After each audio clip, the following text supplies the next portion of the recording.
If it is late where you are right now and rest has not yet arrived, you are welcome here. If your body feels weary, but your thoughts keep circling the same questions about meaning, time, and purpose, you do not need to find answers tonight. This moment is not for understanding everything or making sense of life's weight. It is a moment to loosen your grip, to stop striving, and to allow stillness to settle gently around you. You are allowed to pause, just for now.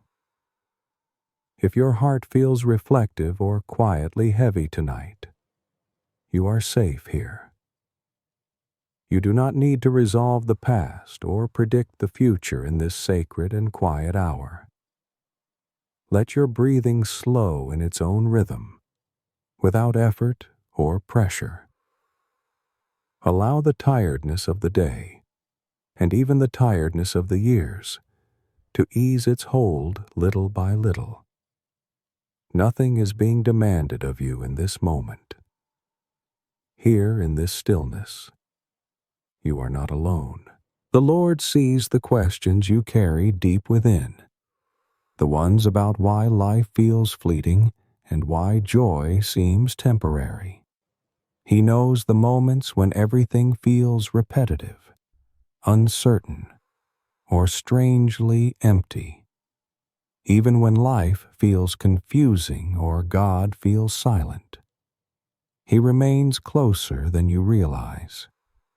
His presence does not disappear when answers feel unclear.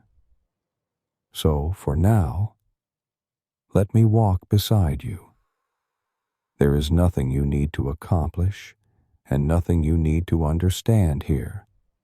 Let the noise of achievement, regret, and expectation slowly fade from your thoughts. Let your shoulders soften as the night deepens. Allow your spirit to rest beneath His quiet and patient care. Tonight, we step gently into the Book of Ecclesiastes, a reflective and honest story for anyone who has ever wondered what truly lasts. This book is for those who have worked hard, waited long, and still felt an unspoken emptiness. Ecclesiastes speaks to the moments when life feels repetitive and joy feels fragile. It meets us where wisdom feels heavy rather than comforting. It invites us to look at life without illusion. Before offering peace, this book first names the weariness of the human soul. It does not rush to easy comfort or simple answers. Instead, it walks slowly through the truth that everything passes, and that control is limited. Yet even here, God is not absent. Meaning begins to emerge only after striving loosens its grip. This story opens with the weight of time, where seasons repeat and human effort feels fleeting. It reminds us that chasing fulfillment through work, pleasure, or achievement leaves the heart restless. Ecclesiastes shows that wisdom often begins with humility rather than certainty. Peace grows when we accept our limits. God's quiet instruction is found in reverence, not control. As you listen tonight, allow these words to settle your racing thoughts and steady your breath. Let the pressure to figure life out soften and slowly fall away. A gentle acceptance can begin to take shape within your spirit. Even when life feels confusing, God's presence remains steady. He is nearer than you think. Before we begin, you are welcome to share where you are listening from and what time it is for you. And if there is anything resting on your heart tonight, you may share a prayer request as well. Even across distance, we are gathered together in this quiet hour. If this reading brings you peace, I invite you to stay with us by subscribing to Divine Rest. This is a gentle place where God's Word speaks softly to weary hearts, night after night. Here, you are part of a growing family learning to trust God's presence, even when it works in silence. Chapter 1. Emptiness, the sigh of human existence. My dear child, come and rest here with me tonight. Let the world outside grow quiet. Let the noise of the day fade into gentle silence. You have arrived at a sacred place, a soft landing for your weary soul. Tonight, we open together the ancient scroll of Ecclesiastes, the book of the preacher, the one called Koheleth. His voice reaches across thousands of years, and somehow, mysteriously, it sounds like he knows exactly what you are feeling right now. He speaks with the tone of someone who has lived long, seen much, and understands the particular kind of tiredness that settles not just in the body, but deep in the spirit. Listen to his opening words, spoken like a sigh. Vanity of vanities, says the preacher. Vanity of vanities, all is vanity. In Hebrew, the word is hevel, a breath, a vapor, something that appears for a moment and then dissolves into air. Have you felt this too, precious one? That sense that life sometimes feels like mist in your hands, that no matter how tightly you try to hold on to things, they slip away. That exhale at the end of a long day when you wonder, truly wonder, if any of it really matters. You are not alone in this feeling. The preacher felt it too, and tonight, he invites us not to run from this reality, but to walk through it with him, holding the gentle hand of truth, until we arrive somewhere deeper, somewhere more solid, somewhere that feels like home. The preacher begins by looking at the world around him, and what he observes is a great wheel turning, endlessly turning. A generation goes, and a generation comes, but the earth remains forever. Can you picture it? The endless procession of human lives, babies born, children growing, adults working, elders passing away, and then the cycle beginning again. The earth beneath our feet stays constant while we, like flowers, bloom and fade. There is something both beautiful and heartbreaking about this, isn't there? And then he turns his gaze to the heavens. The sun rises, and the sun goes down, and hastens to the place where it rises. Every morning, without fail, the sun appears on the horizon, painting the sky with gentle colors, soft pinks, warm golds, the promise of a new day.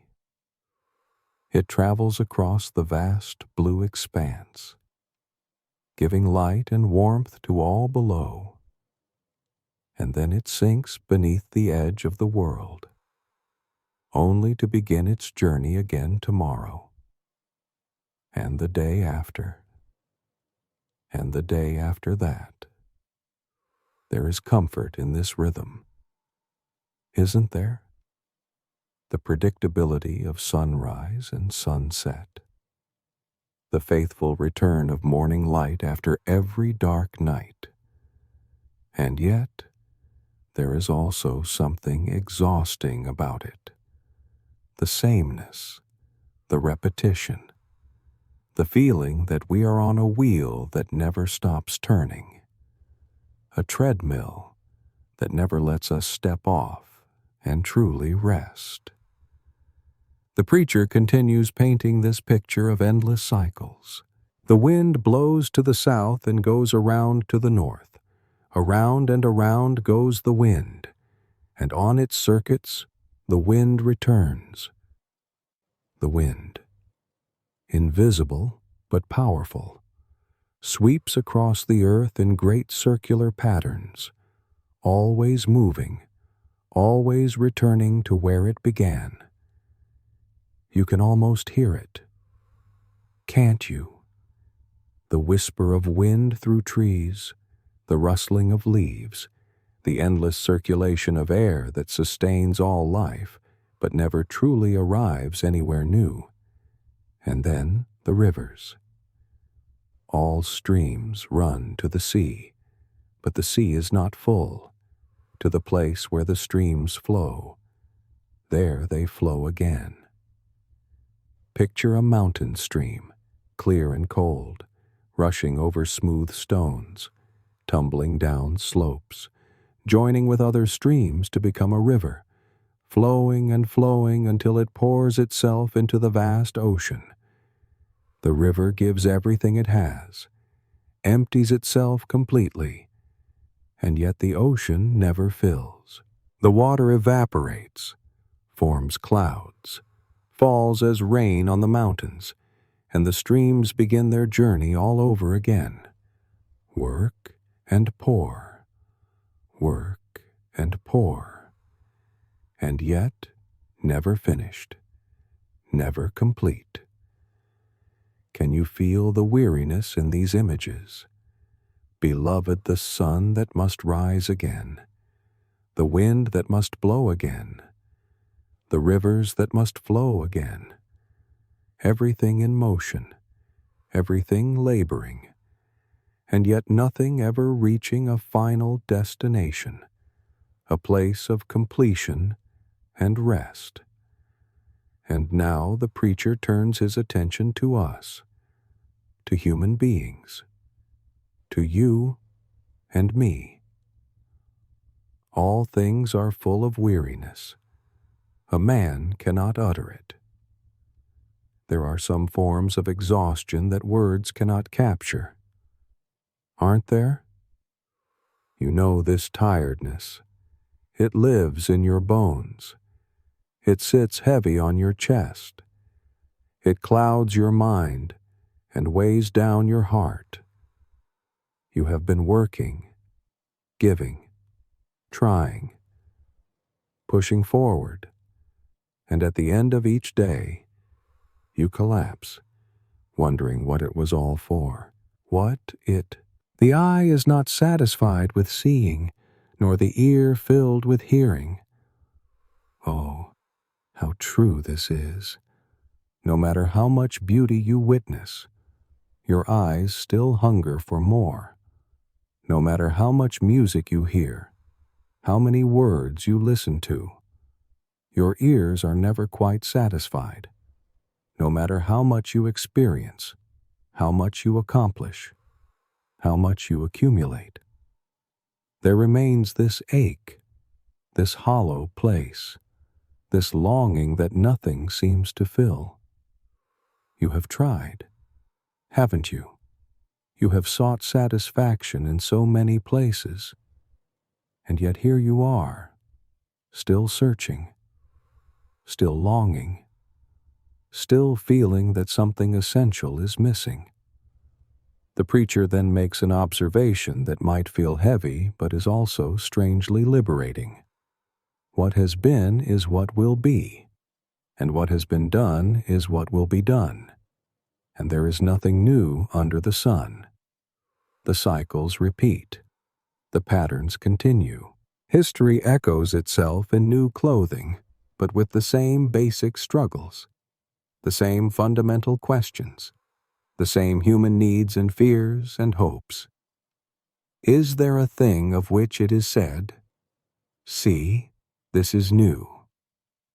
It has been already in the ages before us. You wake up in the morning. You face the day's tasks. You navigate relationships, responsibilities, challenges. You grow tired. You rest. And then you wake up and do it again. The seasons turn spring's hope, summer's abundance, autumn's letting go, winter's waiting, and then spring returns once more. Sometimes this repetition feels like a prison, doesn't it? You look at your life and think, is this all there is? Will tomorrow just be another version of today? Will next year be just like this year? But here, my precious child, let me pause and speak words of tender truth directly to your heart. Come closer. Let me tell you something that might ease the weight you've been carrying. The weariness you feel, this deep, soul-level exhaustion, it is not a sign that you are failing. It is not evidence that you lack faith or strength or character. It is not proof that something is wrong with you. No, beloved, your tiredness is simply evidence that you are human. Beautifully, wonderfully, perfectly human. You were created with limitations, and those limitations are not a flaw in your design, they are an essential part of it. You were never meant to be infinite. You were never meant to be self-sufficient. You were never meant to find complete satisfaction in the endless cycles of earthly life. Listen to these words and let them sink deep. You are not tired because you are weak.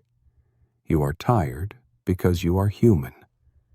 And being human means you need rest. Being human means you need something beyond yourself. Being human means you were designed to find your ultimate satisfaction not in what you can do or achieve or experience under the sun, but in the one who created the sun itself. The repetition of life, the cycles that sometimes feel meaningless, the rhythms that can seem monotonous, they are not your enemy. They are simply the backdrop, the stage upon which a deeper truth can be revealed. The preacher is showing us that if we look for ultimate meaning only in the things under the sun, in earthly achievements, earthly pleasures, earthly wisdom, we will always come up empty. Not because those things are bad, but because they were never meant to carry the full weight of our deepest longings. Take a slow, deep breath with me now. Feel the air enter your lungs, that gift of oxygen that sustains your life moment by moment. Hold it gently, and now release it slowly, letting it carry away some of the tension you've been holding. The sun will rise tomorrow whether you worry about it or not. The rivers will flow whether you understand their purpose or not. The wind will blow on its ancient paths whether you try to control it or not. And you, dear one, you do not have to keep pace with it all. You do not have to figure it all out. You do not have to make sense of every cycle and every season. The world will continue turning. That is not your burden to bear. What God invites you to do tonight is simply this rest. Rest in the knowledge that you are held by one who does not grow weary, who does not need to sleep, who watches over you with tenderness that never fails. The psalmist tells us, "He who keeps Israel will neither slumber nor sleep." While you rest, he is awake. While you let go, he holds on. While you cease your striving, He continues his faithful work of sustaining all things. Let this truth wash over you like warm water, like golden sunlight, like a soft blanket on a cold night. The cycles will continue. The patterns will repeat. But within those cycles, within those patterns, there is one who does not change, one who is the same yesterday and today and forever. One who stands outside of time while remaining intimately present in every moment of your time-bound life. You are not lost in the meaningless repetition, precious child. You are held in the loving rhythm of a God who has purpose for every sunrise you witness, meaning in every season you walk through, and a plan that weaves together all the threads of your days into something beautiful, something eternal, something that matters far more than you can currently see. Rest in this tonight. Let your soul settle like dust after a long journey. You don't have to understand everything. You don't have to have it all figured out. You simply need to trust that the one who set the sun in its course, who directs the wind on its circuits, who draws the rivers to the sea, this same God is guiding your life with wisdom and love that surpasses all understanding. Let that be enough for now. Let that be your peace.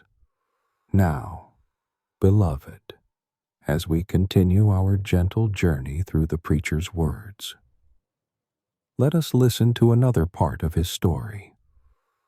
I, the preacher, have been king over Israel in Jerusalem. This is Solomon speaking, the wisest man who ever lived, the one to whom God gave understanding beyond all others.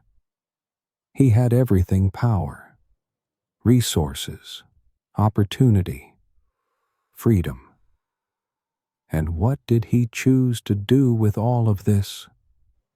And I applied my heart to seek and to search out by wisdom all that is done under heaven. Can you hear the earnestness in his words? This was not a casual pursuit. This was a deep, consuming quest. He wanted to understand. He wanted to know the why behind everything. He wanted to grasp the meaning of human existence, to comprehend the patterns of the world, to unlock the mysteries of life itself. He devoted himself to this search with the full force of his considerable intellect and wisdom. He thought if anyone could figure it all out, surely it would be him. But listen to what he discovered. Listen to the pain in his voice as he reports back from his expedition into the realms of knowledge and understanding. It is an unhappy business that God has given to the children of man to be busy with. An unhappy business. The pursuit itself became a burden. The searching became exhausting. The quest for understanding led not to triumphant clarity, but to a kind of heaviness. I have seen everything that is done under the sun, and behold, all is vanity and a striving after wind. After all his study, after all his investigation, after applying his magnificent mind to every question and every problem, he comes to this conclusion, trying to capture ultimate meaning through human wisdom.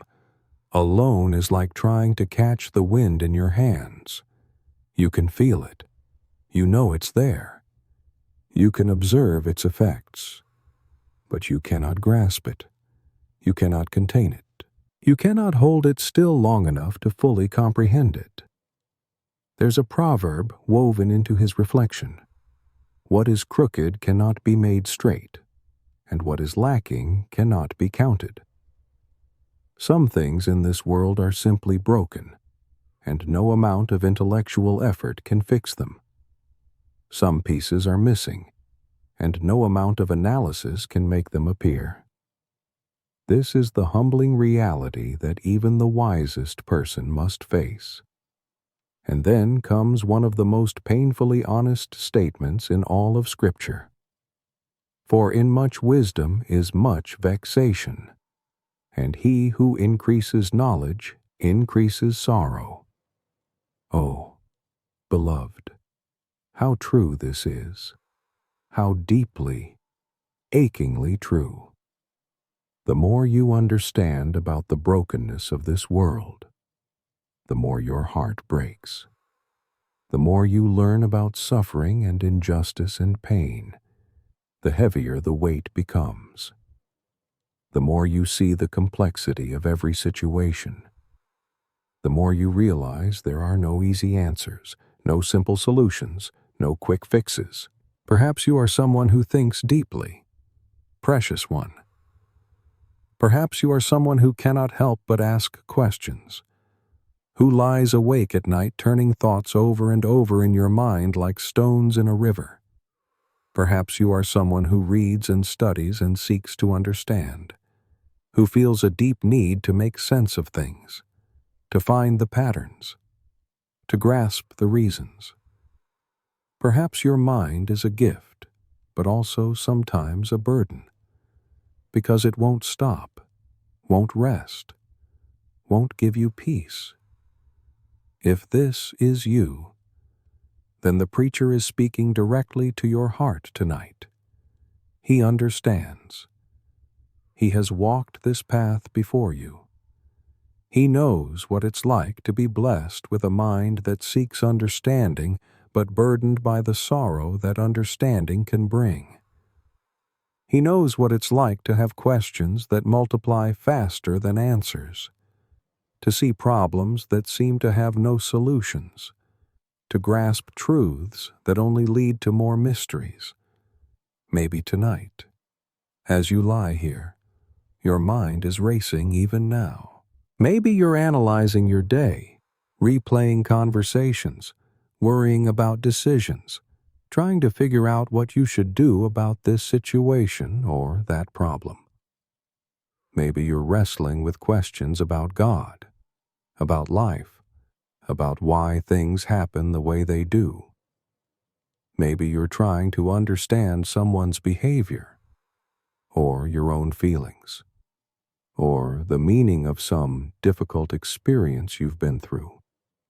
Maybe your thoughts chase each other in circles, and you cannot find the off switch, cannot quiet the mental noise, cannot give yourself permission to stop thinking for even a few hours. Oh, dear child, listen to me. Come close and hear these words spoken with all the gentleness I can offer. Not every question needs an answer tonight. Not every mystery needs to be solved before you can rest. Not every problem needs to be figured out before you can know peace. There is a kind of wisdom that comes not from understanding everything, but from knowing when to set the questions down. There is a kind of peace that emerges not from having all the answers, but from trusting the one who does. The pursuit of wisdom is not wrong. Beloved, understanding is a gift from God. Knowledge can be a beautiful tool for good. But if your quest for answers has become a weight that presses down on your spirit, if your thinking has become a burden rather than a blessing, if your mind has become a restless sea that never finds calm, then perhaps tonight is an invitation to something different. Perhaps tonight you are being invited to rest your mind as well as your body. Think of it this way. Imagine you've been carrying a heavy backpack filled with questions. Every question is a stone, some large, some small, but all of them with weight. You've been carrying these questions for so long that you've almost forgotten they're there. The weight has become normal. The burden has become familiar. But what if, just for tonight, you could set that backpack down? What if you could unload those stones? one by one, and place them at the feet of the one who is strong enough to carry them. You don't have to understand why your loved one got sick. You don't have to figure out whether you made the right decision last week. You don't have to analyze every word that was said in that difficult conversation. You don't have to solve the theological questions that have puzzled minds far greater than yours. You don't have to make sense of the suffering you've witnessed or experienced. You don't have to have a complete philosophy of life all worked out before you can rest. There are some questions, precious child, that need not to be answered, but to be released. There are some thoughts that need not to be followed, but to be blessed and let go. There are some mysteries that need not to be solved, but to be surrendered into hands much bigger and wiser than yours. This is not giving up. This is not intellectual laziness. This is wisdom of a different kind, the wisdom that knows its own limits and finds peace in them. God does not require you to understand everything before He will give you His peace. His peace is not the reward for having figured it all out. His peace doesn't wait until your questions are answered and your mind is settled. No, His peace is a gift, freely given, right now, in the midst of your not knowing, especially in the midst of your not knowing. Jesus said, "Peace I leave with you. My peace I give to you. Not as the world gives do I give to you. Let not your hearts be troubled, neither let them be afraid." The peace Jesus offers is not dependent on your circumstances making sense. It's not conditional on your understanding God's ways. It doesn't require you to have clarity about the future or certainty about the past. It simply requires you to receive it, like a child receiving a gift, with open hands and a willing heart. So tonight, beloved thinker, beloved questioner, beloved seeker, let me invite you to try something. As you breathe in slowly, imagine that you are breathing in God's peace, soft, warm, gentle light filling your mind. And as you breathe out, imagine that you are releasing one of those questions you've been carrying. Just one. It doesn't mean the question isn't important. It doesn't mean you'll never think about it again. It just means that for right now, for this moment, you're choosing to set it down and rest. Breathe in peace. Breathe out your question about tomorrow. Breathe in light. Breathe out your worry about that decision. Breathe in God's presence. Breathe out your need to understand everything. Let your mind begin to slow like a spinning wheel, gradually coming to rest. Let your thoughts settle like snow falling softly to the ground. Let the mental noise fade into a gentle quiet. You are safe in not knowing. You are held even when you don't understand. You are loved regardless of how many answers you have or don't have. God is not frustrated with your questions. He's not disappointed that you don't have it all figured out.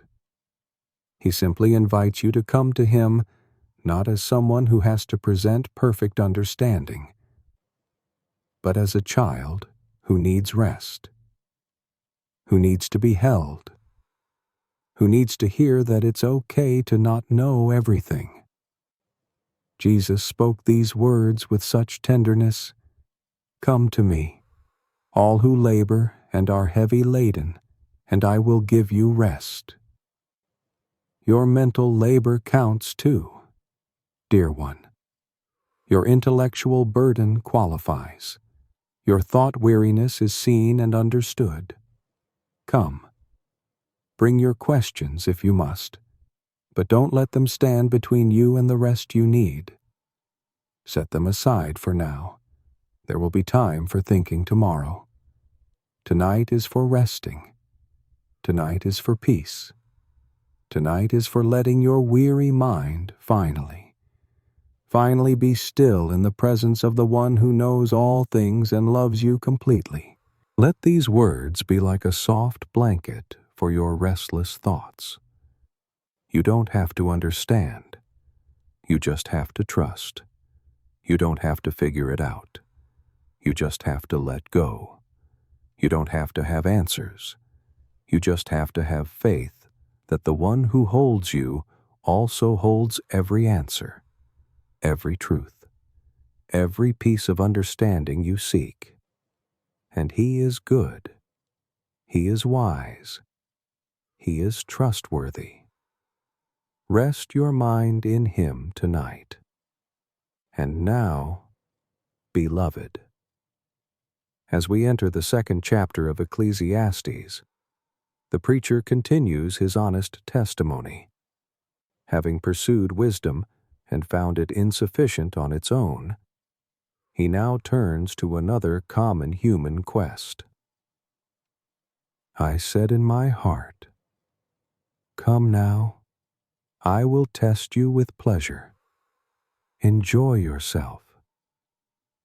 And oh, how thoroughly he pursued this path, this search for satisfaction through the things this world offers.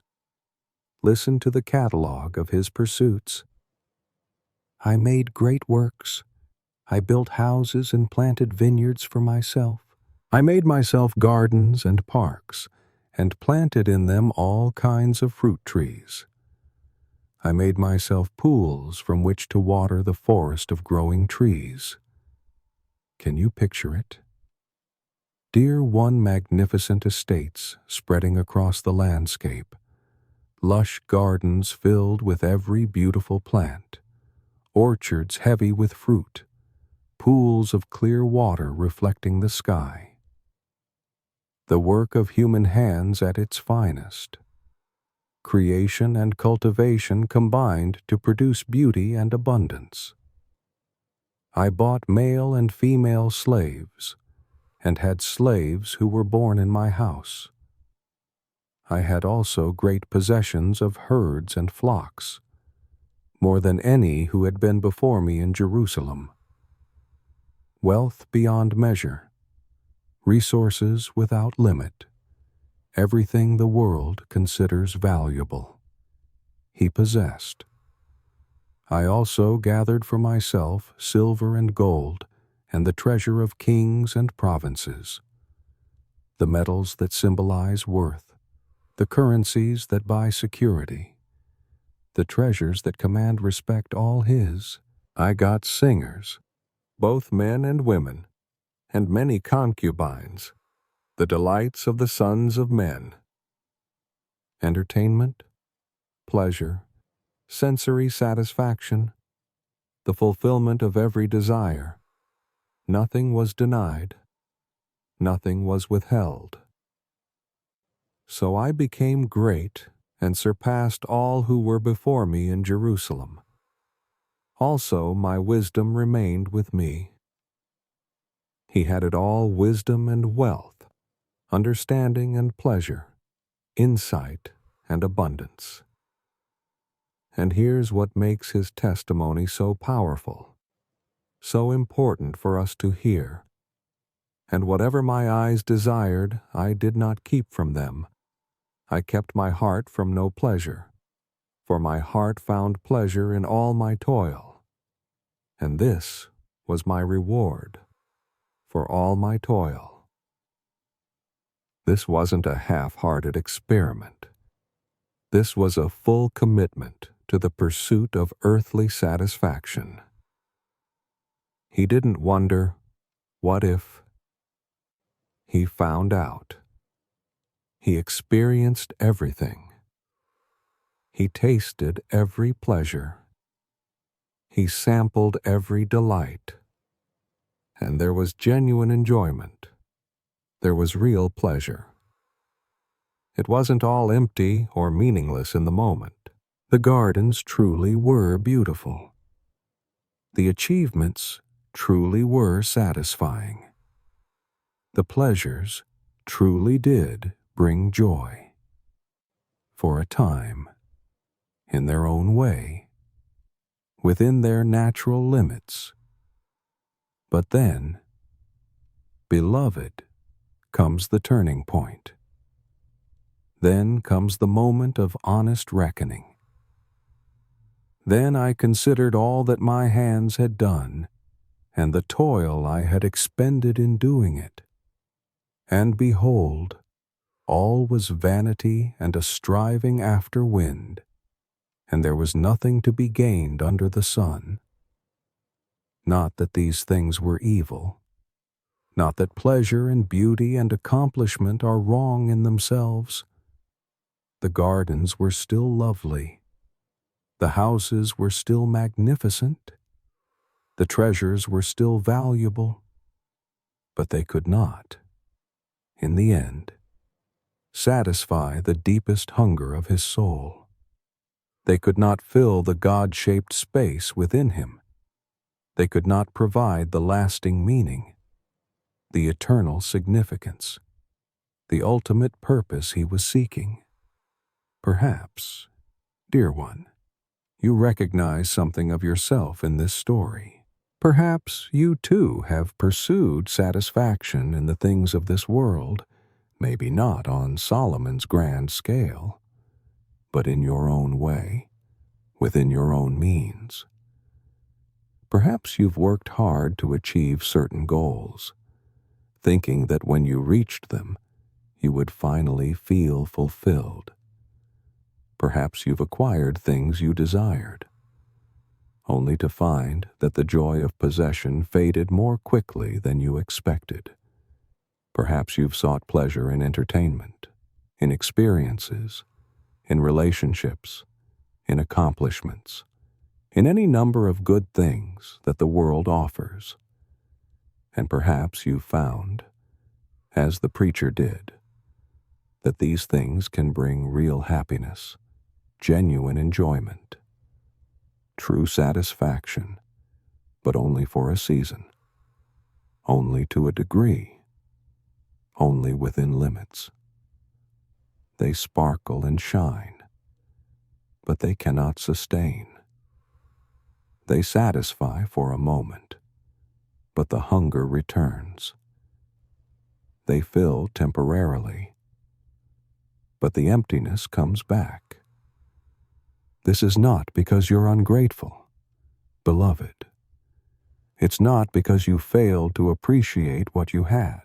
It's not because something is wrong with you or because your faith is weak. It's simply because, as Augustine wrote centuries later, you have made us for yourself, O Lord, and our hearts are restless until they rest in you. These earthly things, these temporary pleasures, these finite achievements, they were never meant to be the ultimate source of your fulfillment. They are gifts. Yes, they can bring joy, absolutely. But they cannot be your God. They cannot bear the weight of your soul's deepest need. The preacher goes on to explore another dimension of this emptiness.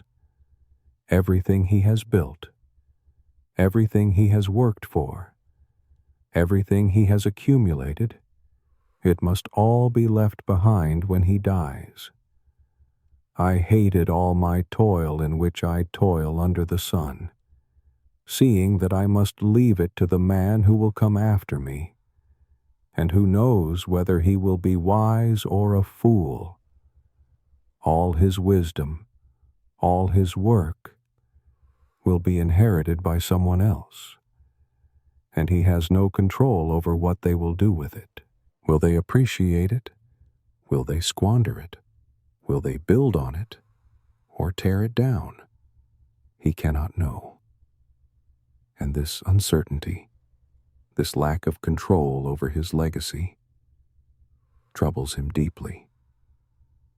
So I turned about and gave my heart up to despair over all the toil of my labors under the sun. Have you known this feeling, dear child? The sense that your efforts are ultimately futile, that nothing you build will last, that everything passes away like morning mist. It's a heavy thought, and the preacher doesn't shy away from it. He lets himself feel the full weight of it. What has a man from all the toil and striving of heart with which he toils beneath the sun? For all his days are full of sorrow, and his work is a vexation. Even in the night his heart does not rest. This also is vanity. Oh, how many people know this experience of lying awake at night, unable to rest even when the body desperately needs it, because the heart and mind are still churning with the worries and burdens of the day. How many have given their best energy, their prime years, their deepest devotion to their work, their ambitions, their pursuits, only to find at the end that they have somehow missed what matters most, that they have neglected their own souls in the process, that they have gained the world, or at least a portion of it. But at what cost? But now, my precious child, as we come toward the close of this chapter, let me speak words of tender healing to your weary heart. Come close. Listen carefully. The preacher has been ruthlessly honest with us. He has shown us that riches cannot satisfy, that pleasure is fleeting, that even our greatest accomplishments will one day fade away. He has not sugar-coated the reality of life under the sun. And this honesty, painful as it might be, is actually a profound gift to us. Why? Because it frees us. It frees us from the exhausting pursuit of things that can never deliver what they promise. It frees us from the illusion that if we just had a little more, did a little better, achieved a little higher, then we would finally be satisfied. It frees us from the trap of looking for in temporary things what can only be found in the eternal. If you have been running, striving, grasping, searching, trying to find in the things of this world what only God can give if you have been exhausting yourself in this pursuit, then tonight, right now, this moment is an invitation to stop. Just stop, beloved. Come to the end of yourself. Acknowledge the emptiness you've been feeling. Don't run from it. Don't deny it. Don't try to fill it with one more distraction, one more achievement, one more pleasure. Feel it. Name it. Recognize it. The preacher felt it too. He experienced it firsthand and wrote it down, preserved it in Scripture, so that you would know you are not alone in this feeling. You are not the first person to discover that the world's offerings, good as they may be in their proper place, cannot satisfy the hunger of an eternal soul. You are not broken or defective because earthly things leave you wanting more. You were designed that way. You were made for more than what this world can offer, and that is exactly why your heart is never quite content here. But here is the gentle truth, the healing word, the invitation to peace that underlies everything the preacher is saying. If these things cannot hold you, cannot keep you, cannot satisfy you, then perhaps you were meant to be held by something greater. Perhaps you were meant to be kept by someone stronger. Perhaps you were meant to be satisfied by a love that does not fade, a purpose that does not pass away, a presence that does not leave. Let me say this as gently as a whisper, as softly as a lullaby, as tenderly as a mother to her child. If these things cannot hold you, let God hold you instead. Let go of the striving. Release the grasping. Unclench your fists that have been clutching so tightly at things that were never meant to save you. Stop trying to find in temporary pleasures what can only be found in eternal love. You were made for God, precious one. You were created with a God-shaped space in your heart that nothing else can fill. Not success, not wealth, not pleasure, not achievement, not even love from other people, good as that is. Only God Himself, only His presence, only His love can truly satisfy the deepest longings of your soul. And the beautiful, grace-filled truth is this: He is already here. He has been here all along. He is not waiting for you to achieve enough or understand enough or be good enough. He is simply waiting for you to stop running and let yourself be found.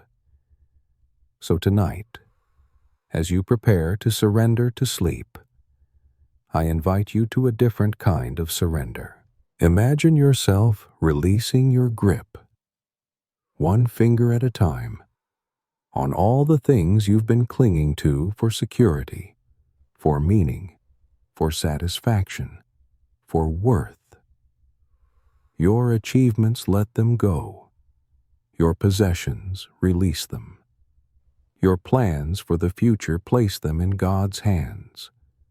Your worries about what you've lost or what you haven't gained, give them up. Your reputation, your status, your success, your failure, all of it. Let it fall away. Open your hands, beloved. Just open them. Let them rest, palm up on your chest or by your sides, a physical symbol of spiritual surrender. And then, with those same open hands, receive what God wants to give you. Not things, not achievements, not answers to all your questions or solutions to all your problems, but something better, something deeper, something that will actually satisfy.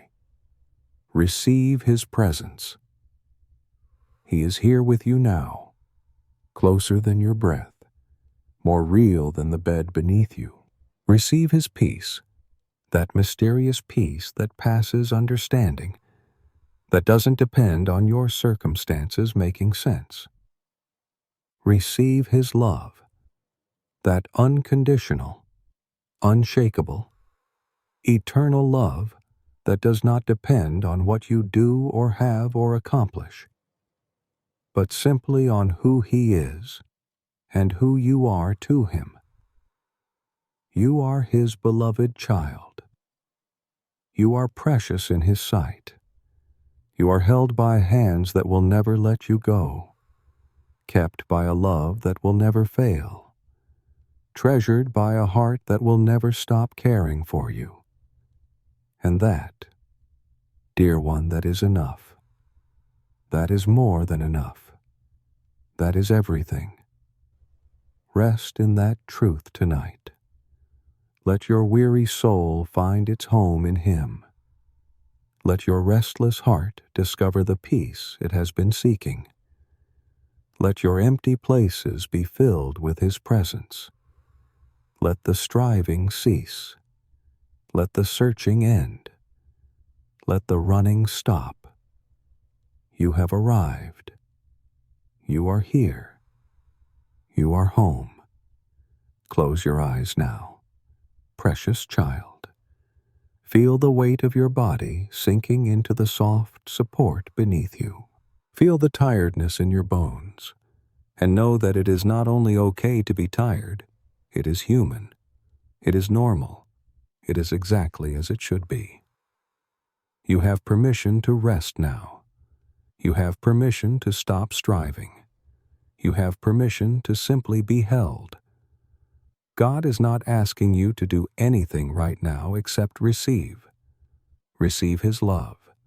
Receive His peace. Receive His presence. Breathe it in slowly, deeply, like the most beautiful fragrance, like the sweetest perfume, like fresh air after being trapped inside. Let it fill the empty places. Let it soothe the restless parts. Let it calm the striving spirit. Let His love be the lullaby that finally allows your heart to rest. If the things of this world cannot hold you, let God hold you tonight. If your striving has left you empty, let His presence fill you now.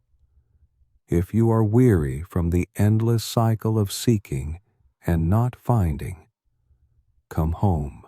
Come home to the one who has been seeking you all along, who has been waiting with infinite patience for you to stop running and let yourself be caught.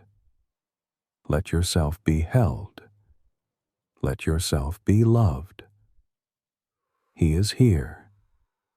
Beloved, He is waiting. He is ready. His arms are open wide. His heart is full of tenderness.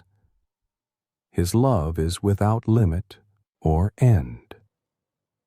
Fall into those arms now. Rest in that love. Be held by that eternal, unchanging, faithful presence. You are safe. You are home. You are exactly where you need to be. Sleep now, dear child. Sleep in peace. Sleep knowing that you are loved beyond measure, valued beyond price, held beyond question, kept by a grace that will never, ever let you go. The world and all its offerings will still be there tomorrow. But tonight, you need nothing except this to rest in the arms of the one who made you, who knows you, who loves you with a love that will never fade. Let everything else fall away. Let all the striving cease. Let the peace of God, which surpasses all understanding, guard your heart and mind in Christ Jesus. Rest now. Be still. Be held. Be loved. You are safe here. You are home. Amen. Chapter 2. Everything has its season. The preacher begins with words that have echoed through centuries, words that somehow both comfort and challenge us. For everything there is a season and a time for every matter under heaven. Can you hear the gentleness in those words? A season. Like the way winter softly gives way to spring. Like the tender unfolding of morning light after a long night. Like the natural rhythm of waves returning to shore. Everything comes in its time, held in the wise and loving hands of the one who orders all things with care beyond our understanding. Listen now to the beautiful poetry that follows, this sacred catalogue of human experience. A time to be born and a time to die. Life begins with a breath, that first precious gasp of air. a moment of pure miracle. And when our journey here is complete, we return with a final exhale to the one who gave that first breath, like a child coming home to waiting arms. These bookends of existence rest in God's tender keeping, and there is such peace in knowing we are held, beloved, from our very first moment to our very last. A time to plant, and a time to pluck up what is planted. Think of a gardener's hands, dark with soil, pressing seeds into earth with such hope and tenderness. There is a season for planting, for watering and waiting, for trusting the quiet work happening beneath the surface where we cannot see. And then comes harvest time, when what was sown in faith is gathered with gratitude. You cannot hurry the seeds unfolding. Precious one, you can only tend it with gentle patience and trust the rhythm that God has woven into the very fabric of creation. A time to kill and a time to heal. Sometimes what is wounded or sick must be released, and though this feels heavy, there is mercy in it. And then comes the tender season of healing, when wounds close like petals folding at dusk, when strength returns like color to cheeks, when restoration whispers its way back into our lives like spring rain on dry ground. A time to break down and a time to build up. Sometimes the walls we built to protect ourselves become barriers that keep love out. Sometimes what once sheltered us now confines us. There are seasons when things must gently come apart, when we must let structures dissolve so something truer can emerge. And then, in God's perfect timing, comes the season of rebuilding, of creating something beautiful from what remains, like a mosaic made from broken pieces that catches the light in ways whole glass never could. A time to weep and a time to laugh. Oh, beloved, do you hear the tender permission in these words? Your tears are welcome here. They are not weakness, but honesty, not failure, but courage. There are seasons when grief is the most sacred response you can offer, when sorrow must be felt and honored like rain that waters parched ground.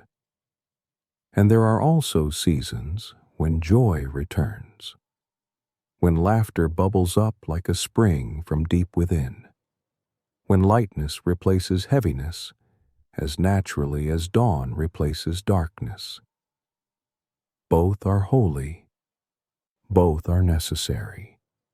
Both find their place in the great turning of your life, a time to mourn and a time to dance. Mourning is not something to rush through or step over quickly like a puddle in your path. It is a season to inhabit fully, a landscape to walk through slowly, allowing it to do its deep and necessary work in you. And when dancing comes, it arrives like an unexpected gift, not as betrayal of the grief that came before, but as its natural flowering, the way a tree that stood bare and patient through winter bursts into bloom when spring finally arrives. A time to cast away stones, and a time to gather stones together. In ancient days, stones marked boundaries and cleared ground for new planting. There is a time for removing what blocks your path, for clearing away what hinders growth, for letting go of burdens you were never meant to carry. And there is a time for gathering, for building, for bringing together what belongs in connection. a time to embrace, and a time to refrain from embracing. There is a season for closeness, for the comfort of arms around you, for the warmth of presence near.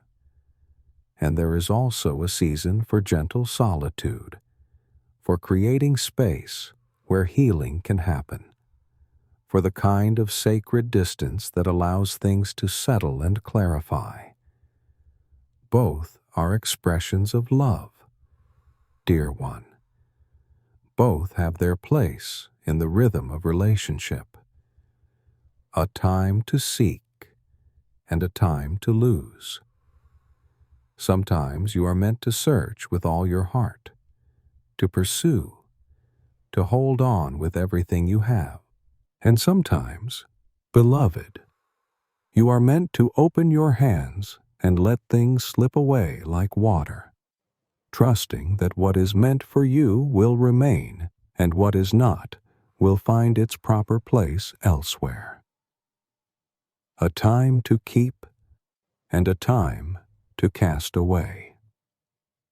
There is wisdom in knowing what to hold close and what to release with blessing. Some treasures are meant to be kept, protected like precious seeds saved for planting. Others are meant to be given away, released like birds from cages, allowed to fly toward where they're needed most. A time to tear and a time to sow. Sometimes tearing is necessary, like removing a bandage from healed skin, like clearing away what cannot be mended. And then comes the patient, tender work of sewing, of bringing together what was separated, of mending what was broken with small, careful stitches of grace. A time to keep silence and a time to speak. Oh, how much tenderness lives in these words. There are moments when the most loving thing you can offer is simply your quiet presence, when silence becomes a soft blanket wrapped around pain, when not speaking allows deeper truths to surface. And there are moments when you must find your voice, when truth must be spoken, when words become the bridge that connects heart to heart. A time to love and a time to hate, a time for war and a time for peace. Even love unfolds in seasons, finding different expressions at different times. And yes, there is a place for standing firmly against what harms, for protecting what is precious, for righteous resistance to injustice. But always, like a river flowing toward the sea, all seasons move toward peace, toward the gentle resolution that comes when God's purposes are fulfilled. Now, precious child, let these words settle over you like evening light, soft and golden. What the preacher is showing us is both tender and liberating. So much of your life unfolds in patterns you did not choose. The season you find yourself in may not be one you would have selected. You did not choose the moment of your birth, the circumstances of your beginning. You have not chosen some of the losses that have shaped you, some of the tears that have fallen from your eyes, some of the letting go that has marked your journey. And here is what I want you to hear tonight, spoken as gently as I know how this is not a problem. It is not evidence that you have failed, or that something is wrong with you, or that you are not faithful enough. You are simply human, living within rhythms that were established before you took your first breath, participating in patterns far larger and wiser and more loving than you can fully see from where you stand. There are seasons in your life, beloved, when you do not need to fight. You do not need to struggle or force or push against what is. Sometimes the most courageous thing you can do is simply allow yourself to be carried, to walk gently through what is unfolding, to let the season do its quiet work in you without resistance.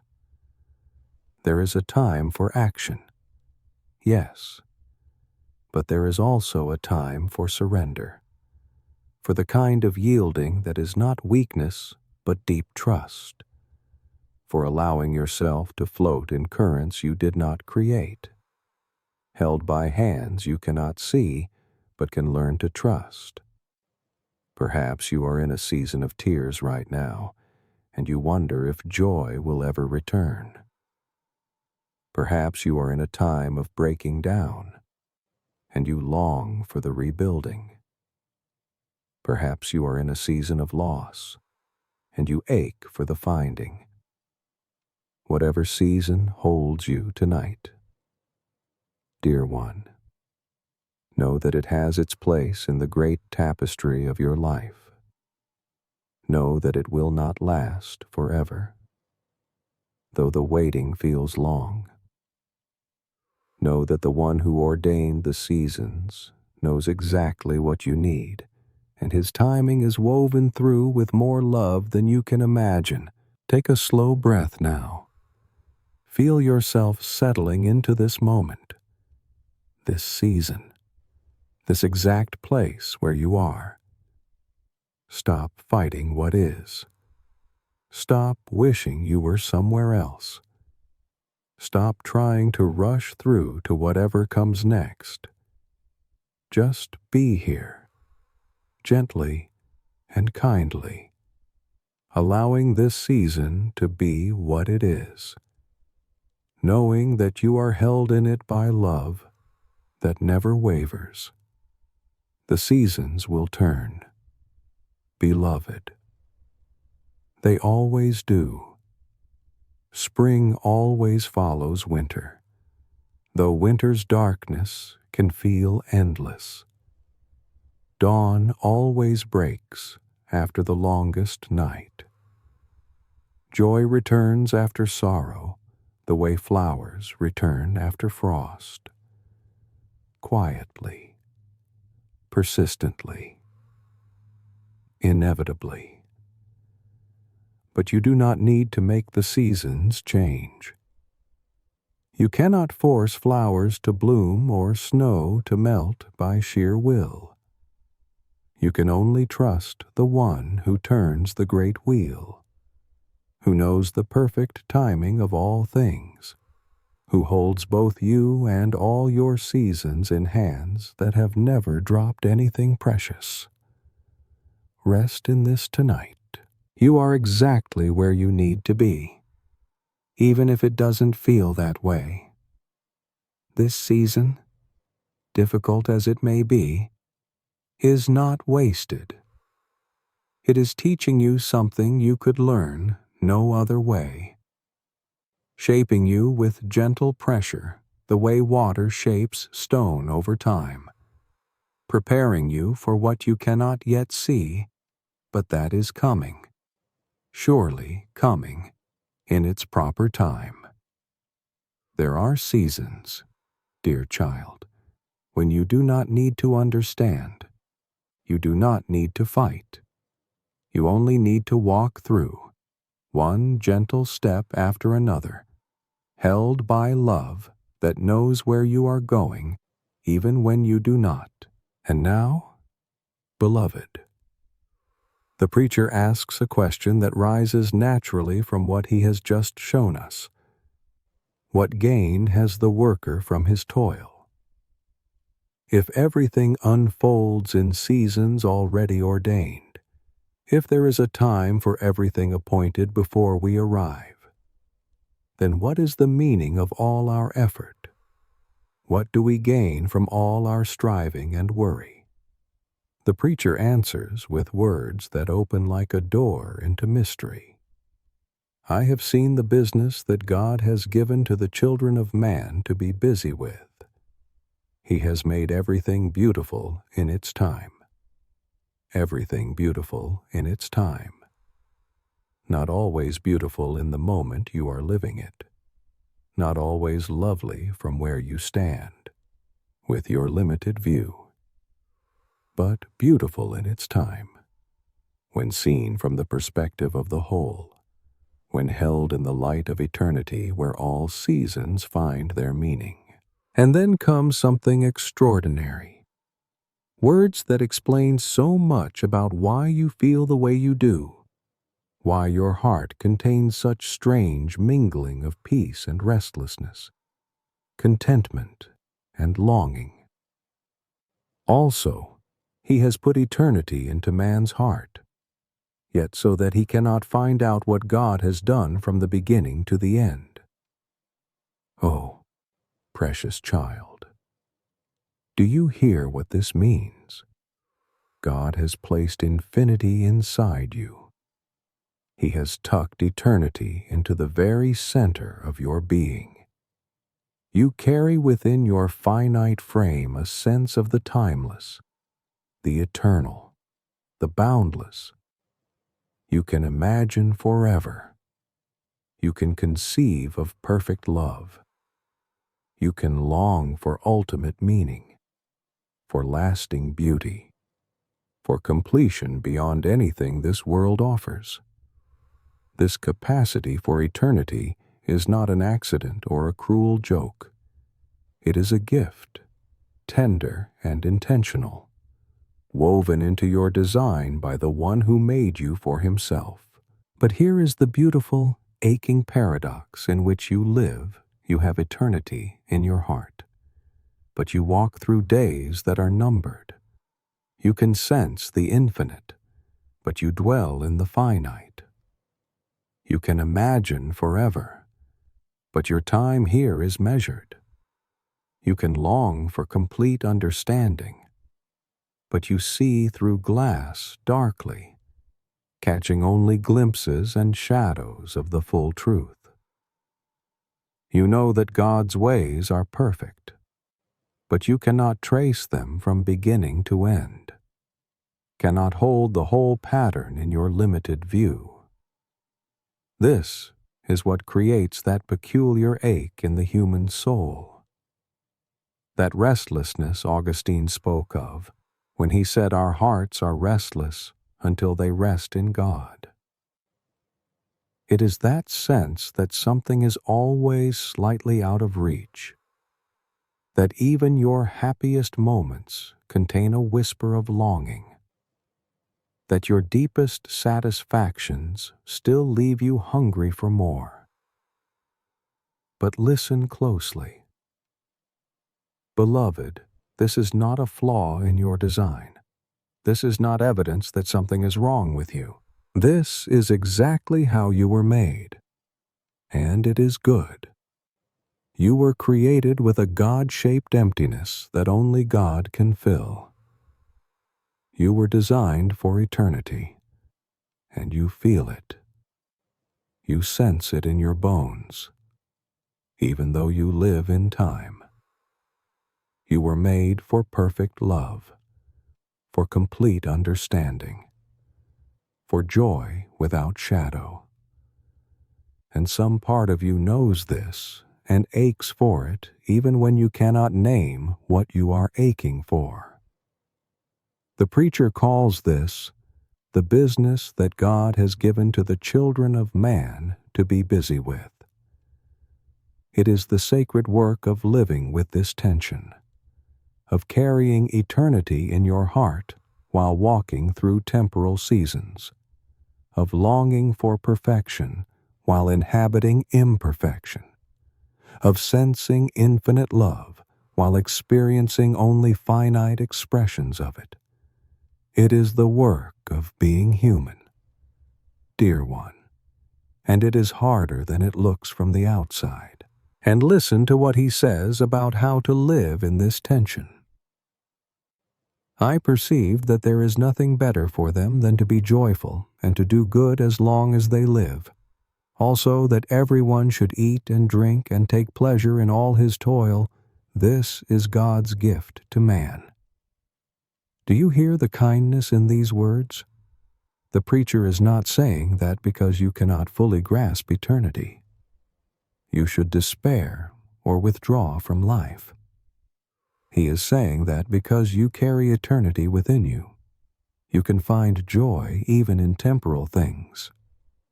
You can eat and drink and find pleasure in your work. You can be joyful and do good. These are not distractions from eternity, but doorways into it. They are tastes and glimpses and echoes of the eternal joy that awaits, the way a single note can carry the promise of an entire symphony. I perceived that whatever God does endures forever. Nothing can be added to it, nor anything taken from it. God has done it, so that people fear before Him. There is something deeply settling in these words. Beloved, while your works are temporary, while your achievements fade like morning mist, while your seasons change like shifting light, God's work stands forever. What He establishes cannot be shaken. What He creates cannot be destroyed. What He begins, He will complete. And here is the beautiful mystery: that which is already has been, that which is to be already has been, and God seeks what has been driven away. God is not scrambling to figure things out as they unfold. He is not surprised by your season or confused by your circumstances. From His perspective outside of time, everything already rests complete in His vision. He sees the beginning and the end as one seamless whole. And more than that, beloved, He seeks what has been driven away. He goes after what is lost like a shepherd searching for one sheep. He pursues what has wandered. He gathers what has been scattered. Nothing precious to Him is ever truly lost. Now, precious child, let me speak directly to your heart about this eternity that God has placed within you. That restlessness you sometimes feel, that longing for something more, that sense that there must be more to life than what you are experiencing, that ache for meaning and purpose and lasting significance. These are not problems you need to solve. They are not weaknesses you need to overcome. They are not signs that your faith is insufficient or that you are somehow failing at being human. No, beloved, that holy restlessness is actually a gift wrapped in longing. It is God's way of keeping you tethered to Him, of preventing you from settling for less than what you were made for, of reminding you with gentle insistence that this world, beautiful as it is not your final home. The emptiness you sometimes feel is not a curse, but an invitation. Not a void, but a doorway. It is God's way of calling you to Himself, of drawing you toward eternity like a compass needle drawn to true north, of reminding you that you were made for more than what time alone can contain. Think of it this way. Dear one, a fish grows restless in shallow water because it was made for the ocean's depths. A bird feels the ache of confinement because it was designed for open sky. And you, precious child, you feel restless in time because you were created for eternity. You feel unsatisfied with purely temporal pleasures because you were designed for eternal joy. You long for perfect love because you were created by perfect love and for perfect love. And something in you remembers this even when your conscious mind has forgotten. This longing is not your enemy. It is your compass pointing home. It is your soul's memory of where you truly belong. When you feel that ache, that sense of incompleteness, that awareness that something essential is missing, do not try to numb it or ignore it or fill it with things that cannot satisfy. Instead, beloved, recognize it for what it truly is: homesickness for heaven, the soul's longing for its true country, the heart's memory of perfect love. Let this emptiness draw you to God rather than drive you to despair. Let your longing become prayer.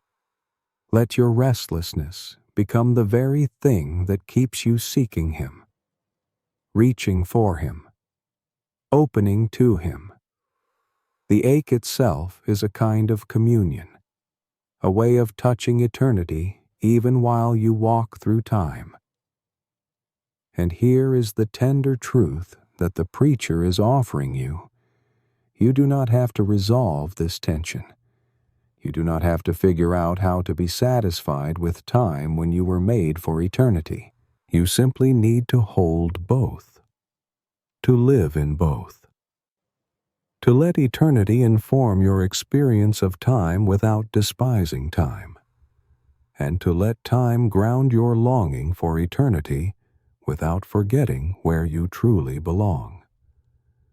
You can find joy in your daily bread while still hungering for the bread of heaven. You can take pleasure in earthly love while still aching for perfect love. You can build and work and create in time while remembering that only what is done in eternity will last. This is not contradiction, but integration, not tension to resolve, but paradox to inhabit, not problem to solve, but mystery to live within. Take a deep breath now, beloved. Feel your lungs fill and empty. That rhythm of temporal life that sustains you moment by moment. And as you breathe, know that each breath is held in eternal hands, that each moment of time is cradled in timelessness, that each beat of your finite heart echoes the infinite heartbeat of God. The emptiness you feel is not a flaw. It is an invitation. The longing is not a burden. It is a gift. The restlessness is not a problem. It is a compass pointing you home. Let it draw you to the one who placed eternity in your heart, who knows the ache you carry, who waits with infinite patience for you to recognize your homesickness for what it truly is, and to turn toward home. The preacher turns his gaze now to another dimension of human experience, and his words carry the weight of someone who has witnessed much sorrow. Again I saw all the oppressions that are done under the sun, and behold, the tears of the oppressed, and they had no one to comfort them. Can you feel the ache in these words? Beloved, the tears of those who suffer, falling unseen, unwiped, uncomforted, the loneliness of pain borne alone. The preacher is not turning away from this reality but looking directly at it, naming it, honoring it with his attention. He continues, and I thought the dead more fortunate than the living, who are still alive. But better than both is he who has not yet been and has not seen the evil deeds that are done under the sun. These are heavy words, the kind that come from someone who has seen too much, who understands how crushing loneliness and oppression can be, how they can make even life itself feel like too much to bear. But then the preacher shifts to speak of something that lightens this darkness, something that brings hope into the landscape of human loneliness. He speaks of companionship, of the grace of not having to walk alone. Again, I saw vanity under the sun, one person who has no other, either son or brother. Yet there is no end to all his toil, and his eyes are never satisfied with riches, so that he never asks, "For whom am I toiling and depriving myself of pleasure?" This also is vanity and an unhappy business. Can you picture this person, dear one, working endlessly, accumulating wealth, achieving success, but for what? For whom, with no one to share it with, no one to work for, no one to come home to. All that effort poured into a life lived in isolation, like pouring water into a cup with no bottom. The loneliness makes even prosperity feel empty, even success feel hollow. But then, beloved, the preacher offers something beautiful, a gentle truth that sounds like comfort itself. Two are better than one, because they have a good reward for their toil. Two are better than one, not because one person is insufficient or weak, but because life was designed for connection, for companionship, for the grace of shared journey. Listen to how tenderly he explains this. For if they fall, one will lift up his fellow. But woe to him who is alone when he falls, and has not another to lift him up. There is such compassion in these words. We all fall, beloved. We all stumble. We all have moments when our strength gives out and our legs will not hold us. And in those moments, what a gift it is to have someone there, not to judge or lecture or fix, but simply to help you up, to steady you, to remind you that you are not alone.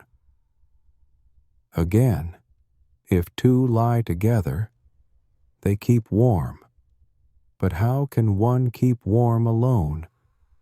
In the cold nights of the soul, in the seasons when everything feels frozen and you cannot seem to find warmth anywhere, the presence of another person becomes like a gentle fire.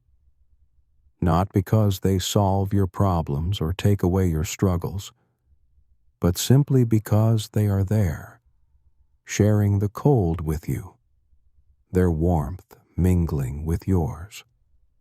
And though a man might prevail against one who is alone, two will withstand him. A cord of 3 strands is not quickly broken. There is strength in companionship that goes beyond individual capacity. When you face difficulties alone, you can be overwhelmed, but with another beside you, you can stand. And when that companionship is woven together with God's presence, when He is the 3rd strand binding you together, then you have a strength that can weather almost anything. The preacher is not saying you are incomplete without others, beloved. He is not suggesting that solitude is always wrong, or that being alone means you have failed. Sometimes seasons of solitude are exactly what you need, what God has ordained for you. But what he is saying, with great tenderness, is that isolation is not how we were designed to live. We were made for connection, for community, for the grace of sharing our journey with others who understand. Perhaps you have been trying to carry everything alone, dear one. Perhaps you have been believing the lie that needing others is weakness, that asking for help is failure, that admitting you cannot do it all by yourself is somehow shameful. Perhaps you have been walking through your season in isolation, convinced that you should be strong enough to handle it alone, that you should not burden others with your struggles. But listen to these words spoken as gently as a whisper. You were not meant to walk alone. You were not designed to carry everything by yourself. Needing others is not weakness, it is wisdom. Reaching out for help is not failure, it is courage. Allowing someone to sit with you in your pain, to steady you when you stumble, to share your burden even when they cannot take it away. This is not imposing on them. This is allowing them to be human with you, to participate in the sacred work of bearing one another's burdens. If you are tired tonight, beloved, if you are weary from carrying so much alone, here is your invitation. Let someone sit with you. You do not have to explain everything. You do not have to have your pain all figured out or your questions all answered. You do not have to be strong or brave or put together. You simply need to let someone be present with you in whatever you are feeling. Sometimes the greatest gift you can receive is not advice or solutions or even comfort in words. Sometimes the greatest gift is simply presence, someone sitting quietly beside you, sharing the weight of your moment, reminding you by their very presence that you are not alone.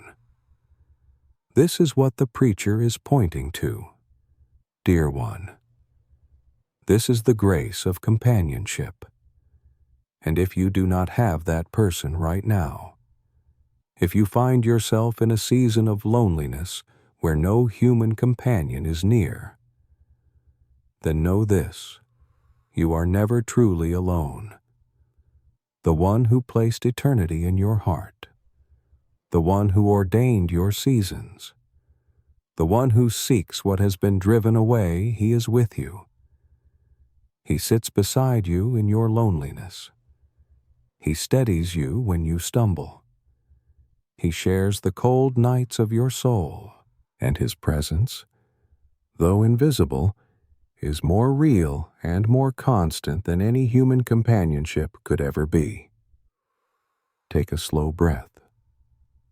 Beloved, feel yourself held. Even now, you do not have to carry everything alone. You do not have to be strong enough for all of this by yourself. It is okay to need others. It is okay to reach out. It is okay to let yourself be helped, held, steadied by another's presence. And if you are too tired even to reach out, if you are too weary even to ask, then simply rest here in this moment, knowing that you are seen, you are known, you are not forgotten. The loneliness you feel is not forever. The isolation will not last. Companionship will come in God's time and in God's way, bringing with it the warmth and strength and comfort you need. For now, let this truth settle over you like a soft blanket. You are not alone. Even in your aloneness, you are held. Even in your isolation, you are seen. Even in your weariness, you are carried. Rest in this tonight, dear child. Rest in the promise that two are better than one, and that even when no other person is near, the one who loves you most has never left your side. Amen. Chapter 3. Learning to approach God in silence. My dear child, We come to words that feel like an invitation to exhale, to step out of the noise and into a quiet place where God waits for you. The preacher begins with such gentle wisdom. Guard your steps when you go to the house of God. To draw near to listen is better than to offer the sacrifice of fools, for they do not know that they are doing evil. Guard your steps, not with anxiety or fear, but with reverence, with awareness, with the kind of tender attention you give to something precious.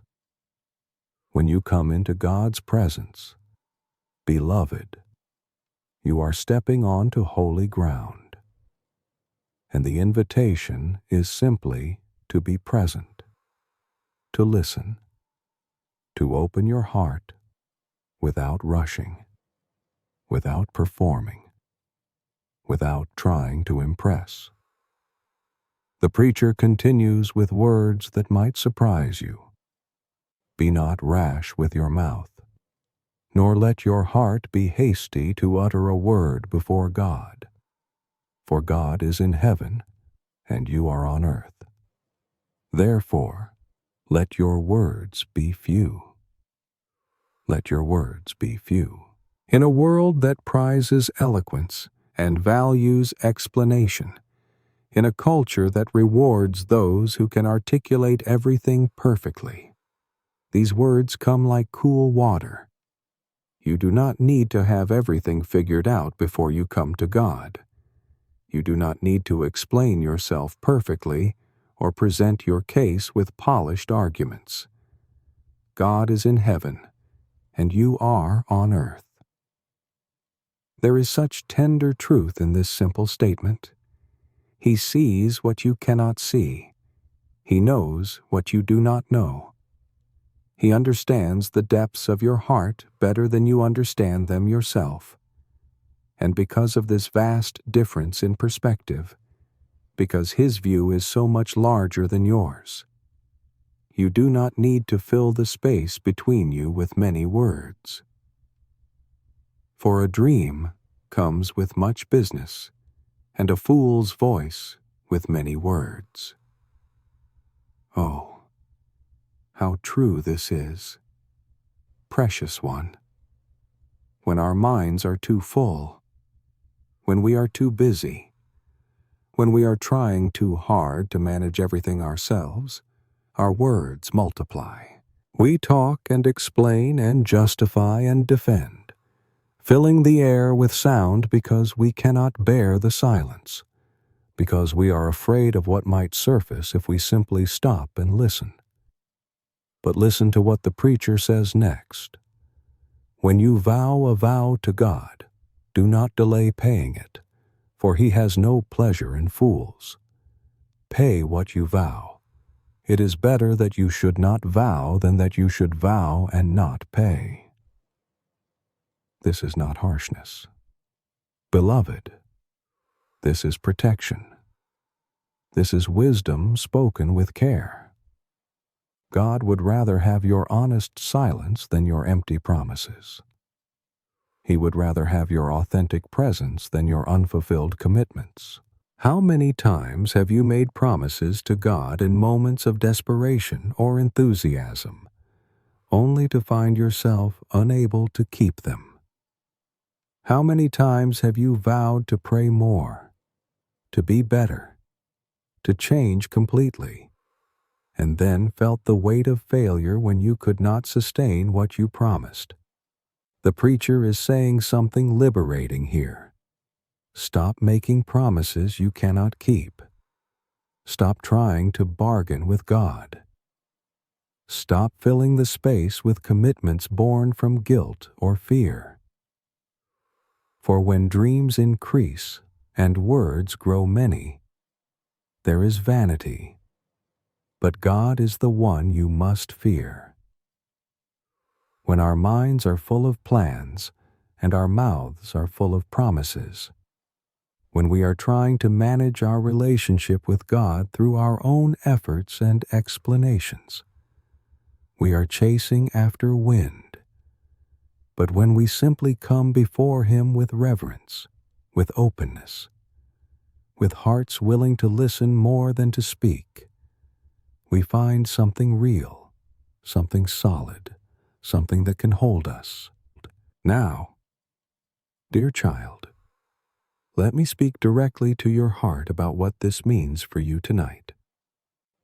You have been carrying so much, trying to explain yourself, trying to make sense of things, trying to find the right words to bring before God. But what if tonight you simply came before Him with empty hands and a quiet heart? What if, instead of trying to articulate everything you are feeling, you simply allowed yourself to be present in His presence? God does not need your explanations, beloved. He already knows. He does not need your justifications. He already understands.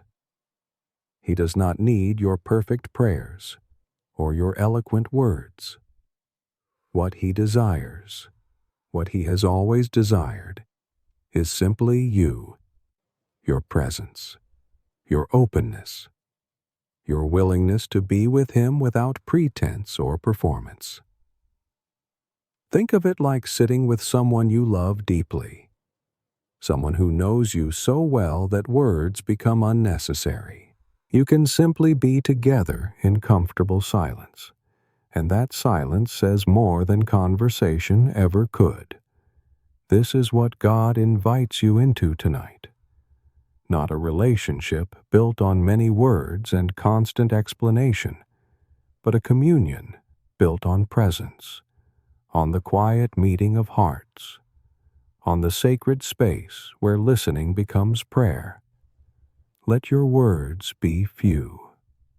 Precious one, let the silence speak. Let the stillness teach you. Come before God not with your carefully prepared speeches, but with your honest heart. Come not with your polished prayers, but with your authentic self. Come not with many words, but with open hands, ready to receive whatever He wants to give you. Take a slow breath now.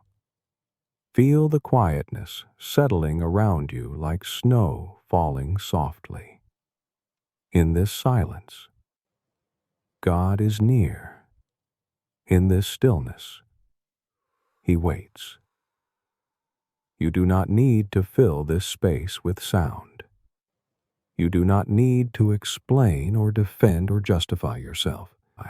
You can simply be here, held in His presence, known and loved completely without needing to say a single word. The preacher now turns his attention to something that troubles so many hearts, something that keeps people awake long into the night, the worry about money, about having enough, about security and provision. His words are gentle but clear, like a caring friend pointing out something you need to see. If you see in a province the oppression of the poor and the violation of justice and righteousness, do not be amazed at the matter, for the high official is watched by a higher, and there are yet higher ones over them. Even systems of injustice are seen by God. Beloved, nothing escapes His notice. But then the preacher shifts to speak about wealth itself and what it does to the human heart. He who loves money will not be satisfied with money, nor he who loves wealth with his income. This also is vanity. Can you hear the sadness in these words? The person who loves money discovers that money cannot love them back. The one who pursues wealth finds that wealth is like water slipping through fingers. The more you grasp, the more it eludes you. There is never enough because enough is not a number. Enough is a state of heart. and no amount of money can create that state if it is absent.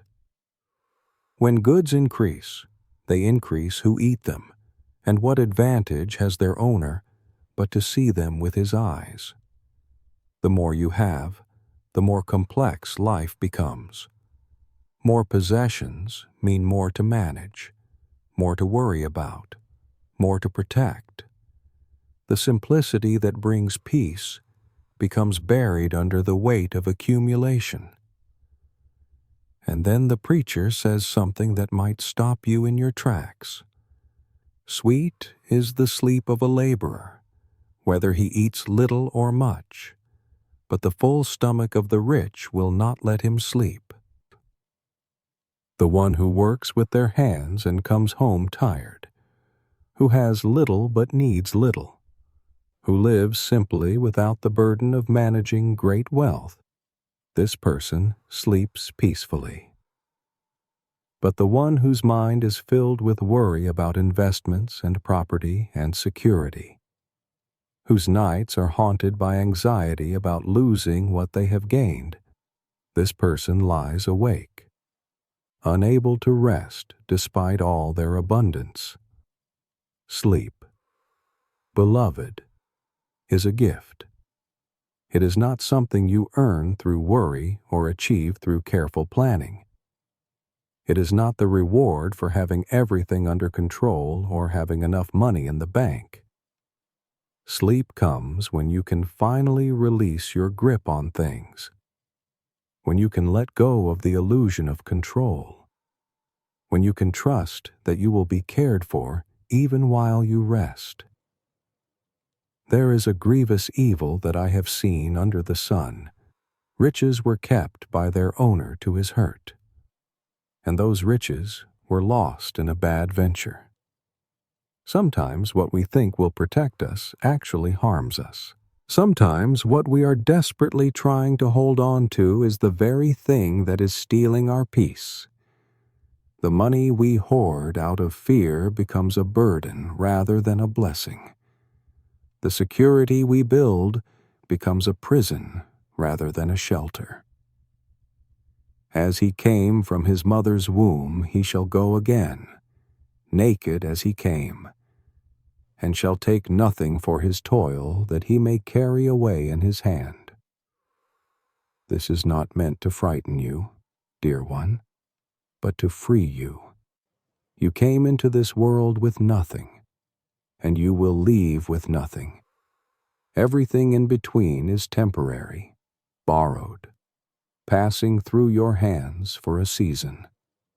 When you truly grasp this, when you let it sink deep into your heart, it becomes strangely liberating. You are not here to accumulate. You are here to live, to love, to receive each day as a gift. But then, beloved, listen to where the preacher leads us. After showing us the emptiness of pursuing wealth for its own sake, after revealing how money steals peace rather than providing it, he offers something beautiful. Behold, what I have seen to be good and fitting is to eat and drink, and find enjoyment in all the toil with which one toils under the sun the few days of his life that God has given him. For this is his lot, to eat and drink and find enjoyment, not to hoard or worry or strive endlessly, but to receive the simple pleasures of each day with gratitude. Everyone also to whom God has given wealth and possessions and power to enjoy them, and to accept his lot and rejoice in his toil, this is the gift of God. The gift is not the wealth itself, but the ability to enjoy it, to receive it with gladness, to hold it lightly without letting it control you. For he will not much remember the days of his life, because God keeps him occupied with joy in his heart. When your heart is full of joy, when you are present to the goodness in each moment, You do not spend your time anxiously rehearsing the past or worrying about the future. You are simply here, alive, grateful, at peace. Now, precious child, if you have been lying awake at night worrying about money, about bills, about provision, about security, let me speak tenderly to your anxious heart. The worry is not helping you. The anxiety is not protecting you. The sleepless nights spent calculating and planning and fretting are not making you more secure. They are only stealing from you the very thing you most need: rest. Sleep is a gift from God. Beloved, it is not something you earn by having your finances perfectly managed or by having enough saved for every possible emergency. It is grace, pure and simple. It is God's way of saying, let go. Stop trying to control everything. Trust me to watch over you while you rest. What if tonight you chose to receive sleep as a gift rather than treating it as something you can only have once you have everything figured out? What if you decided that worrying in the dark is not actually productive? That anxiety does not add a single hour to your life or a single dollar to your bank account? What if you simply opened your hands, released your grip on the fear, and said to God, I am tired of carrying this. I am choosing to trust you with it instead. The laborer sleeps sweetly, not because they have much, but because they have learned to be content with what they have. They work faithfully with what is given to them, and then they rest, trusting tomorrow to take care of itself. This is what Jesus meant when he said, do not be anxious about tomorrow, for tomorrow will be anxious for itself. Sufficient for the day is its own trouble. Take a deep breath. Beloved, feel your body sinking into rest. The money worries will still be there tomorrow if you need to attend to them. But tonight, right now, you are invited to let them go. You are invited to trust that the God who feeds the birds and clothes the lilies, who knows every hair on your head, is perfectly capable of caring for you while you sleep. Let sleep come as a gift. Let rest be your act of trust. Let the release of worry be your prayer tonight. The preacher continues with an observation that touches something deep in the human experience. There is an evil that I have seen under the sun, and it lies heavy on mankind, a man to whom God gives wealth, possessions, and honor, so that he lacks nothing of all that he desires. Yet God does not give him power to enjoy them, but a stranger enjoys them. This is vanity. It is a grievous evil. Can you hear the tragedy in these words? Beloved, to have everything and enjoy nothing, to be surrounded by blessings but unable to receive them, to possess much but experience little joy. This is not about lacking things. It is about lacking the capacity to delight in what you have been given. And this, the preacher says, is a grievous evil. He goes further. If a man fathers 100 children and lives many years, so that the days of his years are many, but his soul is not satisfied with life's good things, and he also has no burial. I say that a stillborn child is better off than he. These are stark words, but they point to something profound. A life rich in external blessings, but poor in interior joy, A life that has everything but enjoys nothing is a life that has missed its purpose. For it comes in vanity and goes in darkness, and in darkness its name is covered. Moreover, it has not seen the sun or known anything, yet it finds rest rather than he.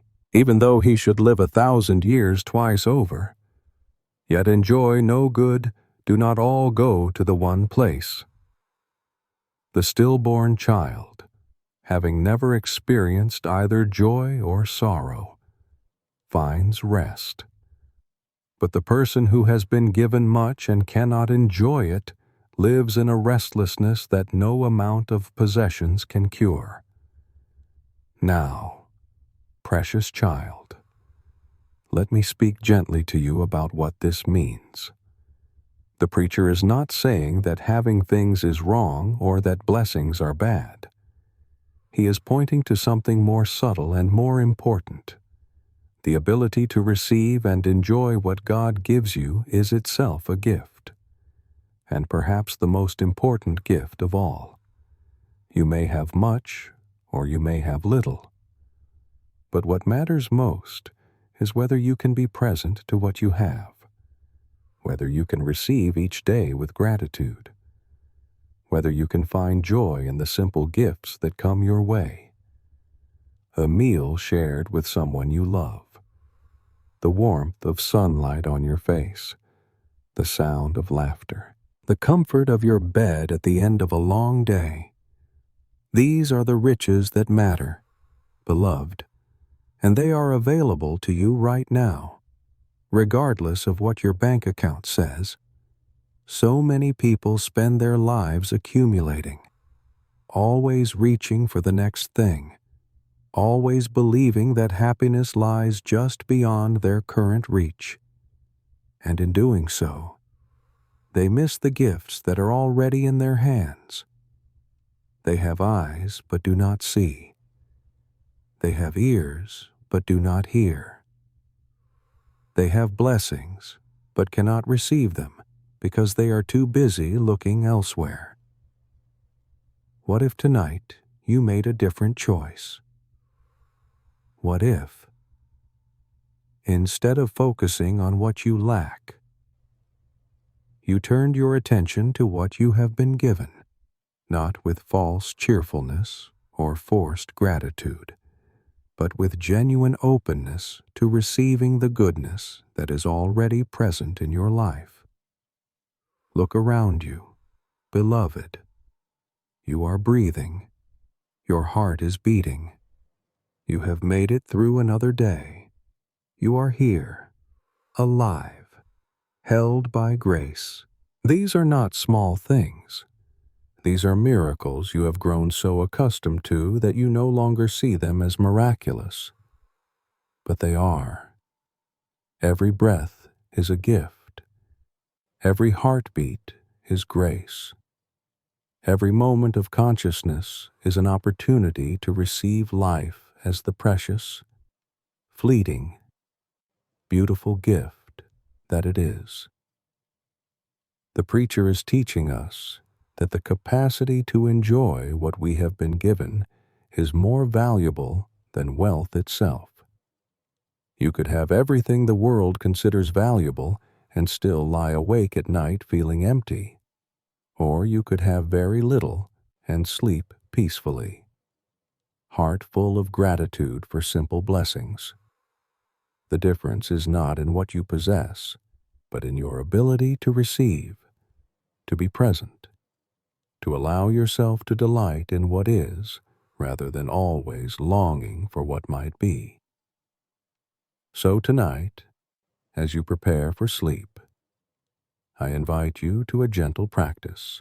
Instead of rehearsing what went wrong today or worrying about what might go wrong tomorrow, instead of calculating what you lack or anxiously planning how to get more, simply notice what is good. What small kindness did you receive today? What simple pleasure crossed your path? What moment of beauty did you witness? Maybe it was the taste of your morning coffee or the smile of a stranger. Maybe it was a moment of quiet or a song that touched your heart. Maybe it was simply the gift of making it through a difficult day, of surviving something that felt overwhelming. Whatever it was, let yourself receive it. Let yourself feel gratitude for it. Let it be enough for today. This is not about pretending everything is perfect or ignoring real difficulties.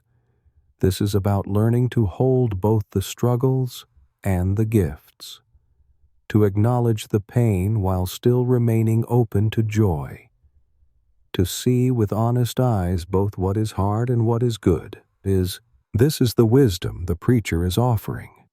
Learn to receive. Learn to enjoy.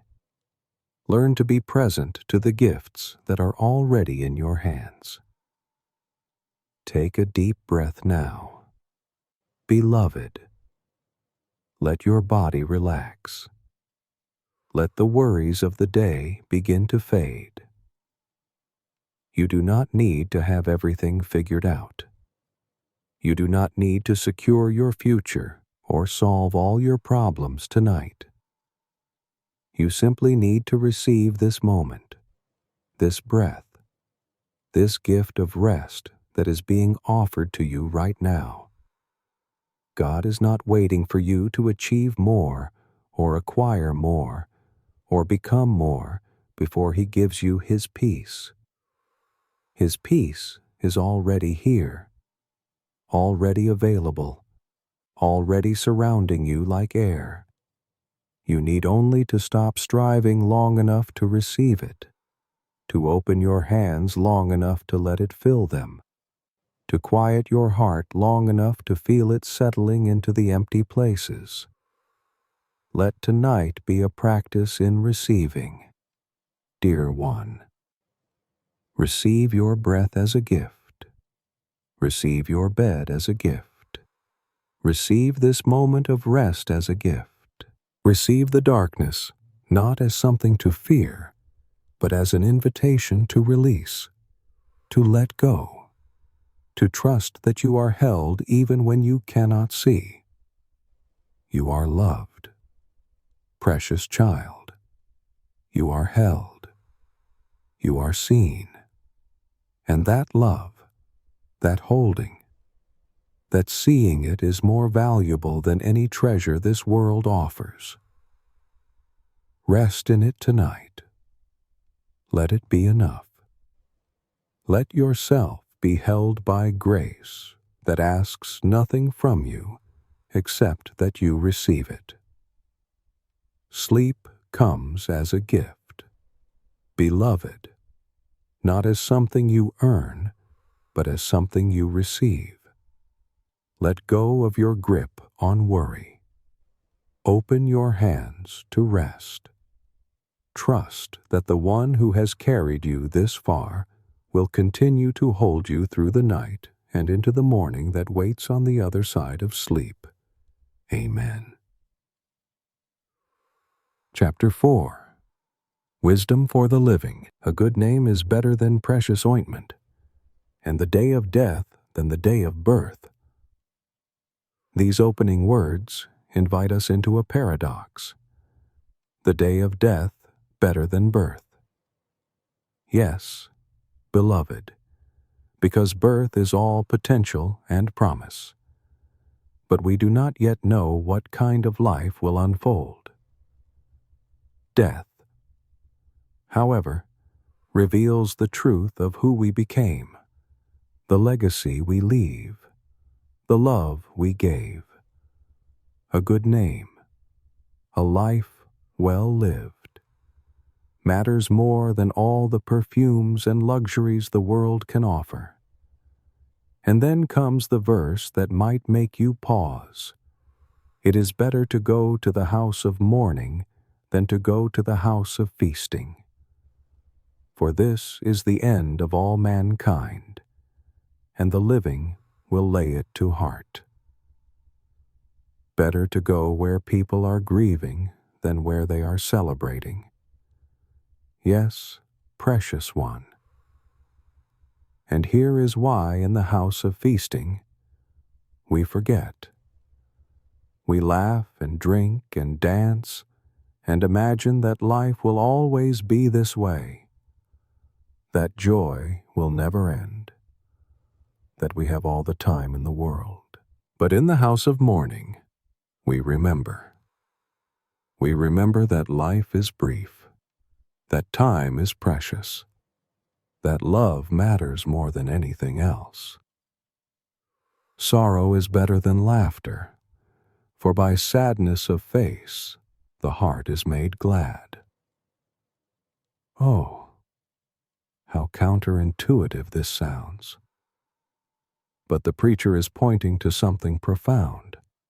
Superficial laughter that masks deeper pain does not heal us, but sorrow that is honestly felt, grief that is truly mourned, sadness that is allowed to do its work. This can lead to a gladness that runs deeper than any surface joy. It is the gladness of having been broken open and finding that you survived. The gladness of having descended into darkness and discovering that even there you were not alone. The heart of the wise is in the house of mourning, but the heart of fools is in the house of mirth. The wise person knows that avoiding pain does not make you strong. Running from sorrow does not make you happy. The wise person understands that sometimes you must walk through the valley of shadows to reach the other side, that sometimes you must sit with grief to discover the gifts it brings, that sometimes the most important lessons can only be learned in the dark.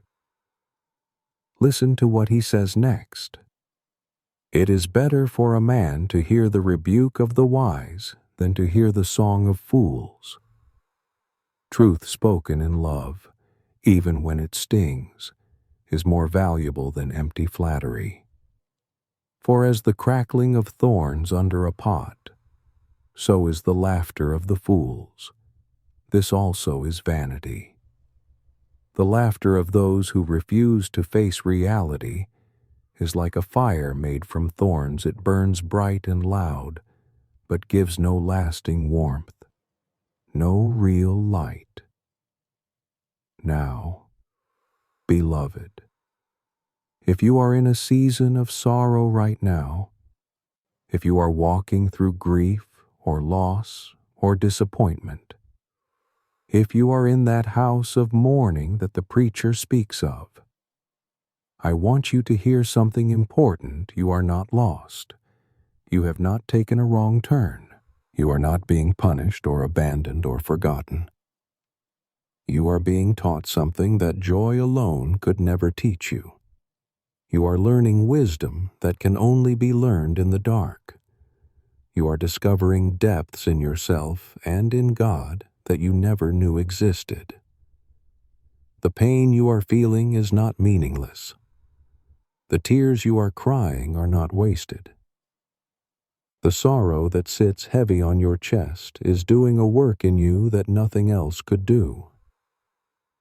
There is a kind of wisdom that comes only through suffering, beloved, a kind of compassion that is born only from having your own heart broken, a kind of strength that emerges only from having been brought to your knees, a kind of faith that can only be forged in the fire of unanswered questions and unresolved pain. When you have walked through your own valley of shadows, when you have sat in your own darkness and learned that even there God was present, when you have felt your own heart break and discovered that broken hearts can still beat, can still love, can still hope, then you gain something precious. You gain the ability to sit with others in their pain without needing to fix it. You gain the wisdom to know that sometimes presence matters more than answers. You gain the strength that comes not from never falling, but from learning how to rise. The preacher continues with more paradoxes. The end of a matter is better than its beginning, and the patient in spirit is better than the proud in spirit. Be not quick in your spirit to become angry, for anger lodges in the heart of fools. Patience. Dear one, patience with the process. Patience with yourself. Patience with God's timing. The beginning is full of excitement and energy, but the end reveals what was really built, what truly lasted. Say not, "Why were the former days better than these?" For it is not from wisdom that you ask this. Oh, how often we do this, beloved. We look back and imagine that everything was better before, that we were happier then, that life was easier in some imagined past. But this nostalgia is not wisdom. It is a refusal to be present to now, a way of avoiding the work that this current season requires of us. Wisdom is good with an inheritance, an advantage to those who see the sun. For the protection of wisdom is like the protection of money, and the advantage of knowledge is that wisdom preserves the life of him who has it. Wisdom protects you, beloved, but not in the way you might think. It does not shield you from pain or loss or difficulty. Rather, it teaches you how to walk through these things without being destroyed by them. It preserves your life not by preventing suffering, but by showing you how to suffer well, how to let pain do its work without letting it have the final word. Take a slow breath now, precious child. If you are in sorrow tonight, if your heart is heavy with grief or loss, know this: you are not wandering aimlessly. You are not lost in meaningless pain. You are in the house of mourning, yes, but it is there that the wise learn what they need to know. It is there that hearts are deepened, that compassion is born, that faith is tested and proven true. Let the sorrow do its work in you. Do not run from it or numb it or pretend it is not there. Feel it. Honor it. Let it teach you what joy never could. And trust, even when you cannot see it, that this darkness has purpose, that this pain is not forever, that morning will come even after the longest night. The preacher now turns to something that troubles every thoughtful heart, something that has caused many to question God's goodness and justice. He speaks of a world where things do not always make sense, where the wicked prosper and the righteous suffer, where injustice seems to go unpunished and goodness goes unrewarded. Who is like the wise, and who knows the interpretation of a thing? A man's wisdom makes his face shine, and the hardness of his face is changed. Even in the midst of injustice, wisdom brings a certain light, a certain softness, a way of being that transforms how we carry ourselves through difficulty. But then the preacher speaks honestly about what he sees. Because the sentence against an evil deed is not executed speedily, the heart of the children of man is fully set to do evil. When justice is delayed, when consequences do not come quickly, people begin to believe they can get away with wrongdoing. They see others prospering through injustice and think, "Why not me? Why should I be good when being bad seems to work so well for others?" Though a sinner does evil 100 times and prolongs his life, Yet I know that it will be well with those who fear God, because they fear before him. But it will not be well with the wicked, neither will he prolong his days like a shadow, because he does not fear before God. The preacher holds two truths in tension here. Beloved, he acknowledges what he sees with his eyes: sinners prospering, living long lives, seeming to escape all consequences. But he also holds on to what he knows in his heart, that ultimately, in the end, in God's time and God's way, justice will be done. And then comes one of the most painful observations in all of Scripture. There is a vanity that takes place on earth, that there are righteous people to whom it happens according to the deeds of the wicked, and there are wicked people to whom it happens according to the deeds of the righteous. Good people suffering as if they were evil, evil people prospering as if they were good. The world turned upside down, justice seemingly absent, the moral order apparently broken. If you have felt this, beloved, if you have looked at the world and wondered where God is, if you have watched people who seem to care nothing for goodness thriving while you or someone you love suffers, despite trying to do right, you are not alone in this bewilderment. The preacher sees it too. He names it. He does not pretend it away or offer easy answers. But listen to what he says next. And I commend joy, for man has nothing better under the sun but to eat and drink and be joyful. For this will go with him in his toil through the days of his life that God has given him under the sun. In the midst of injustice, in the face of a world that does not make sense, the preacher counsels something surprising joy. Not the joy that comes from everything being fair or right or resolved, but the joy that comes from receiving each day as a gift, from finding pleasure in simple things, from choosing to live fully even when the world is broken. This is not resignation, dear one. This is not giving up or pretending injustice does not matter. This is wisdom, the wisdom that knows you cannot fix everything, that you cannot make the world fair by your own efforts, that some things are beyond your power to change. And so, you do what you can do, you live. You love. You find moments of joy even in the midst of sorrow. You receive the good gifts that come your way, even while acknowledging the bad things that happen to good people. Now, precious child, if you are struggling tonight with questions of justice, if you are angry about what seems unfair in your life or in the world, if you cannot understand why good people suffer while evil people prosper, let me speak gently to your troubled heart.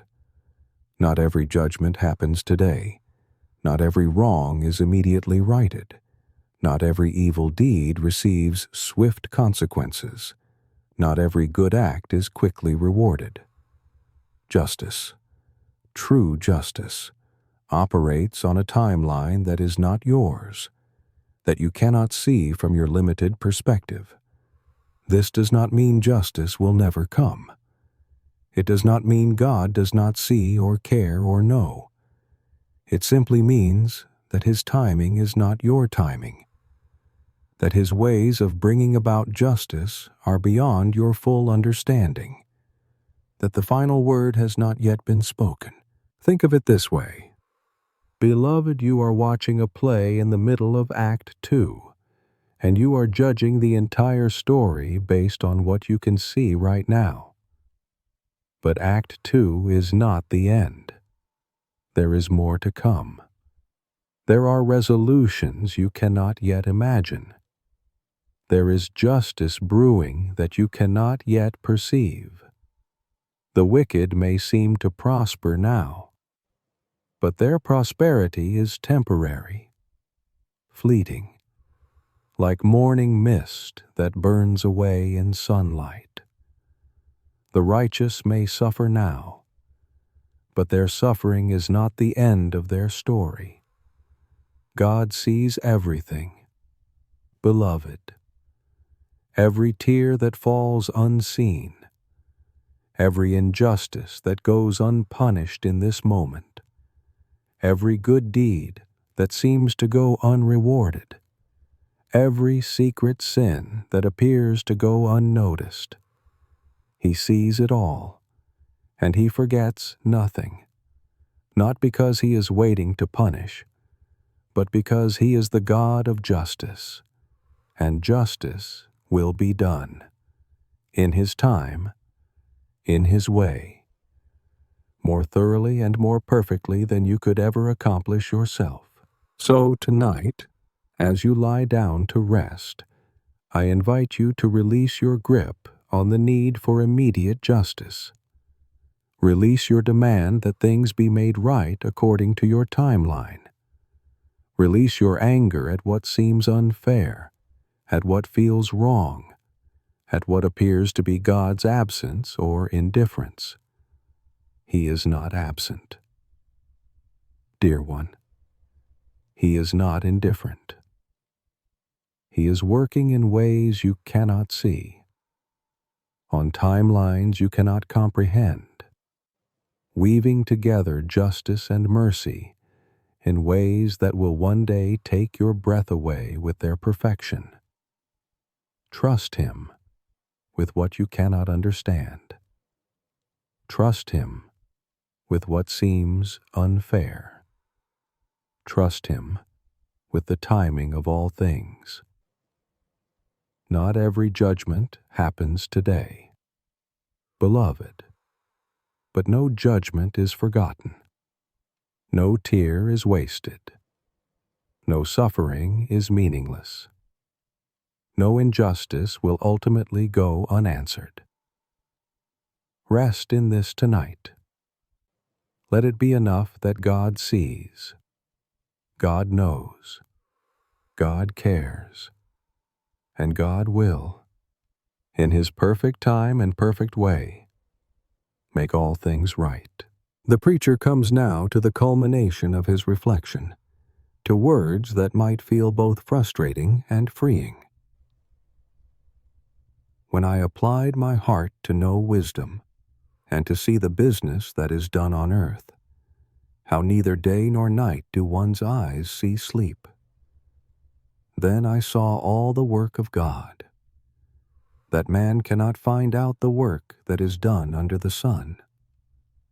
However much man may toil in seeking, he will not find it out. Even though a wise man claims to know, he cannot find it out. After all his searching, after all his seeking, after all his attempts to understand and explain and make sense of life, the preacher arrives at this: you cannot figure it all out. No matter how hard you try, no matter how much wisdom you gain, no matter how long you search, you will not be able to fully comprehend God's ways. Even the wisest person who claims to understand is only seeing part of the picture, only grasping a fragment of the whole. This might feel discouraging at first. Beloved, after all, we want to understand. We want things to make sense. We want to be able to trace God's hand in our circumstances and say with confidence, "Ah, yes, I see what he is doing. I understand his plan." But the preacher is gently, firmly, lovingly telling us, let go of that need. Release that expectation. Surrender that illusion of control that comes from thinking you can figure everything out. Man cannot find out the work that is done under the sun. Cannot. Not, has not yet, or will eventually, or might someday. Cannot. It is beyond human capacity to fully understand God's ways. His thoughts are higher than your thoughts. His ways are higher than your ways. The distance between your understanding and His is like the distance between earth and sky, between time and eternity. And here is the paradox. Dear one, this limitation is actually a gift. It is an invitation. It is the doorway into the kind of trust that goes deeper than understanding. The kind of faith that does not need to comprehend in order to believe. The kind of peace that exists not because everything makes sense, but because you know who holds everything, even when you cannot see His hand. Think of a small child held in a parent's arms in the dark. The child cannot see where they are going. They do not understand the route. They do not know why the parent is taking them this way rather than that. But they do not need to understand. They only need to trust that they are held, that they are safe, that the one carrying them knows the way even when they do not. This is what the preacher is inviting you into tonight. Beloved, not understanding, but trust, not comprehension, but surrender, not figuring it all out, but resting in the arms of the one who has already figured it out, who holds all things in His wisdom, who makes no mistakes even when His ways are mysterious to you. You have been trying so hard to understand, haven't you, precious child? You have been searching for reasons, looking for explanations, trying to make sense of what has happened or what is happening or what might happen. You have been lying awake at night, your mind churning, trying to figure out God's plan, trying to understand why things unfolded the way they did, trying to glimpse the pattern in what seems like chaos. But tonight, I invite you to lay down that burden. You do not have to understand. You do not have to figure it out. You do not have to make sense of God's ways, or trace His hand in your circumstances, or comprehend His purposes. You can simply trust. You can simply rest. You can simply let go of the need to know and instead rest in the one who knows. Even though a wise man claims to know, he cannot find it out.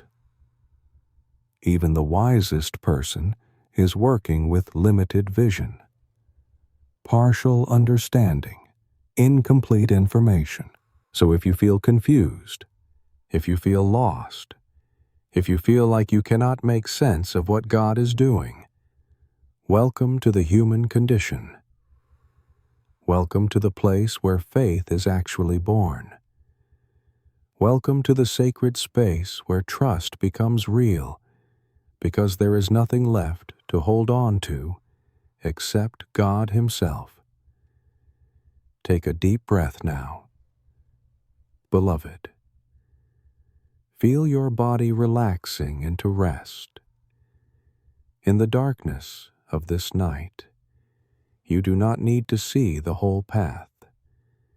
You do not need to understand the full plan. You only need to trust that you are held by one who sees what you cannot see, who knows what you do not know, who is working even when you cannot perceive His work. Trust in the darkness. Dear one, Trust when you cannot see.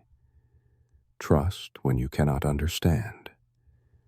Trust when nothing makes sense and everything feels uncertain. This is not blind trust.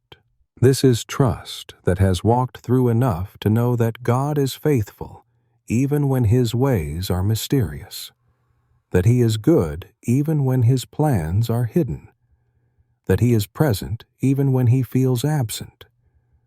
Let go of the need to control through understanding. Let go of the burden of trying to figure everything out. Let go of the exhausting work of attempting to comprehend what is beyond human comprehension. Instead, rest in this simple truth: you are held by one who understands perfectly, who sees completely, who knows absolutely. And that is enough. You do not need to understand God's ways tonight, precious child. You only need to trust His heart. You do not need to trace His hand in your circumstances. You only need to rest in His arms. You do not need to make sense of the mystery. You only need to surrender to the one who is not mysterious in His love for you, not hidden in His care for you, not unclear in His commitment to you. Sleep now, beloved. Sleep knowing that what you cannot understand is still held in perfect wisdom. Sleep trusting that what you cannot see is still guided by perfect love. Sleep resting in the truth that you do not have to figure it all out, because the one who holds you has already done so. In the darkness, trust. In the not knowing, rest. In the mystery, be held.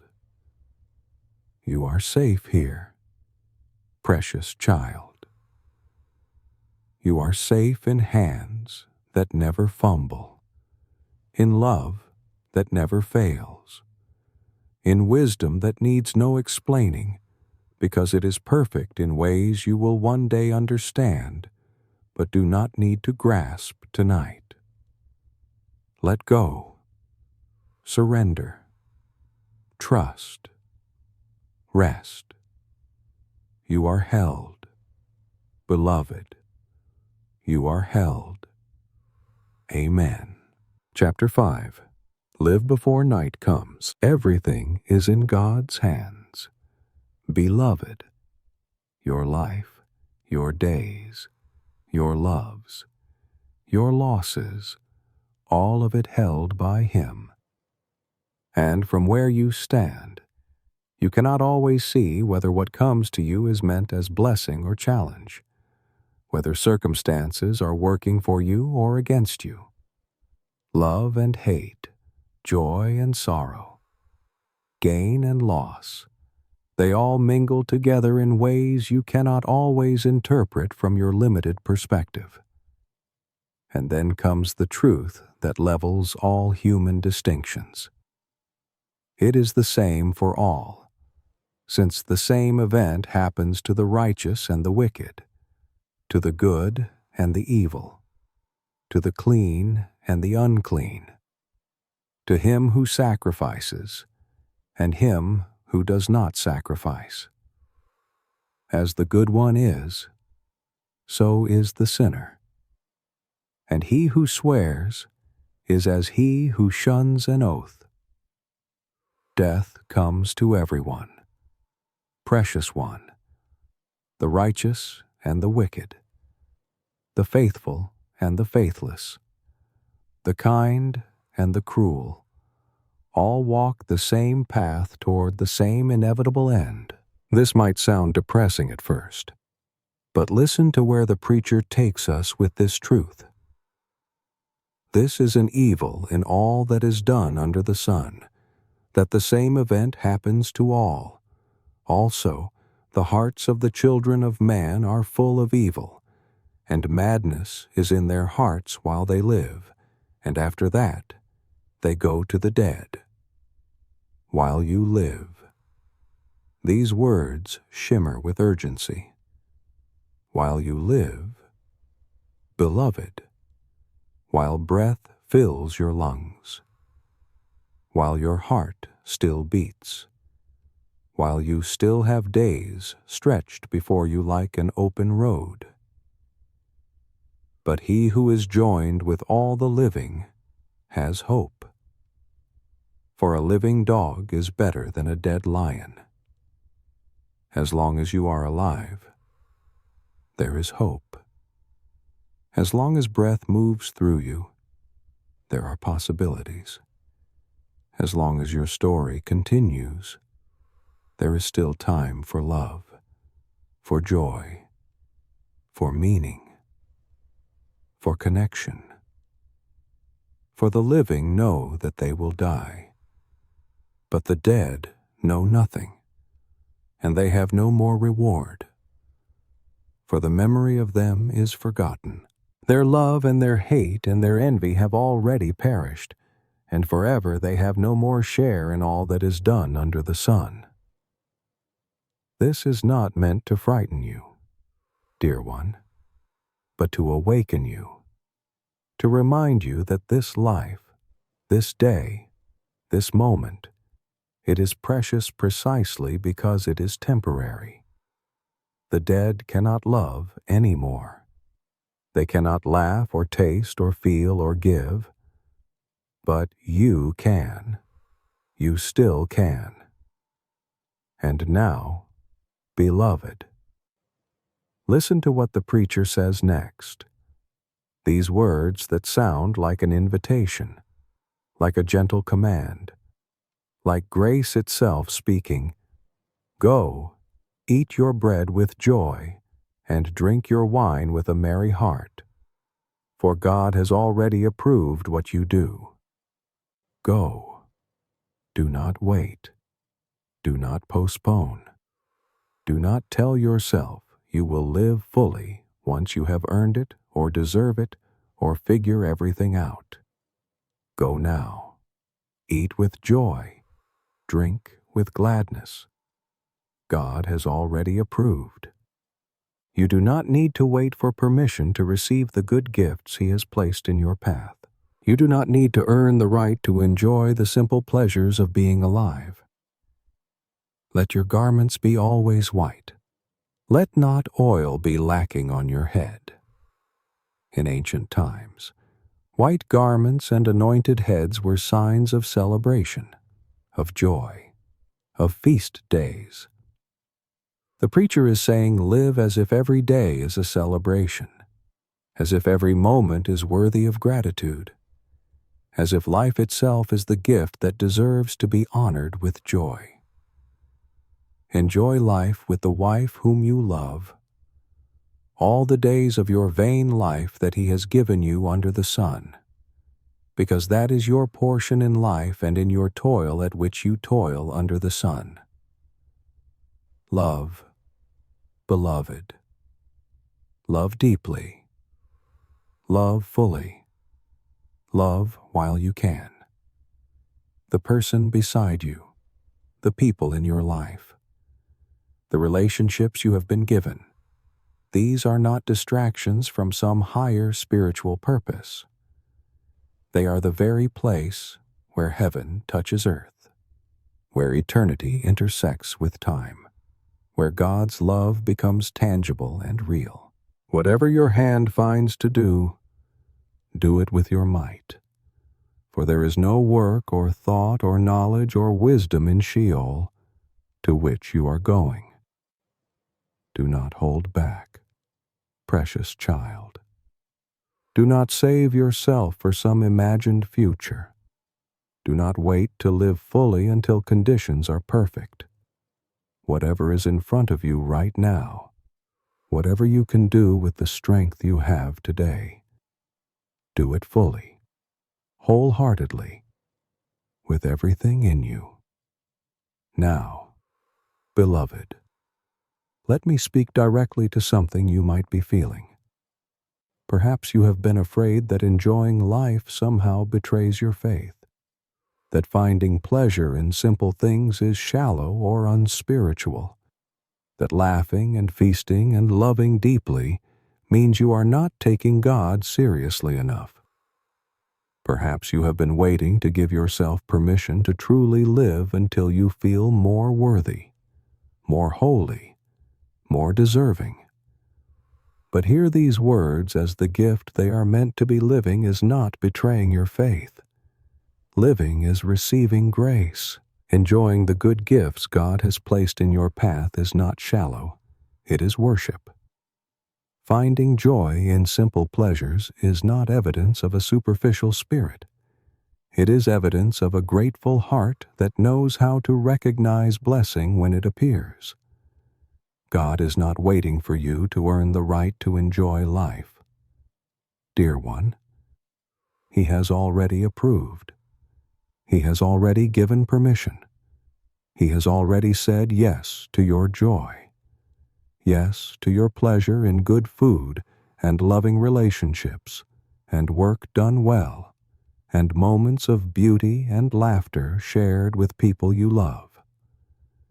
These are not consolation prizes for a life that falls short of some higher spiritual calling. These are the very substance of the life He has given you, the daily bread of grace, the ordinary miracles that make up a life well lived. You do not dishonor God by enjoying the meal in front of you. You do not betray heaven by loving deeply the people on earth. You do not fail at faith by finding pleasure in the work of your hands, or the warmth of sunshine, or the sound of music, or the taste of something delicious. These joys are not distractions from God, they are gifts from God. Evidence of His kindness, small tastes of the goodness that fills His heart toward you. So tonight, as you prepare to rest, I invite you to lay down any guilt you have been carrying about enjoying life. Lay down the belief that suffering somehow makes you more spiritual, that denying yourself pleasure somehow makes you more faithful, that postponing joy somehow makes you more devoted.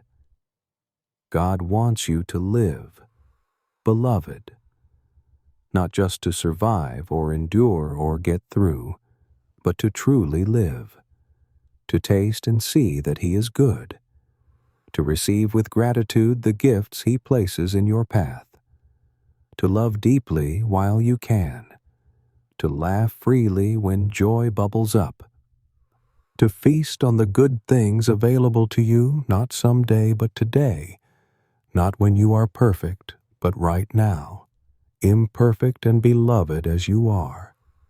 Take a slow breath now. Feel the air filling your lungs, that gift of life continuing moment by moment. You are alive. Dear one, you are here. You have been given today, and today is enough. Today contains opportunities for love and joy and meaning that you will never have again in exactly this way. Do not let them slip past unnoticed. Do not postpone living until some imagined future when everything will be perfect.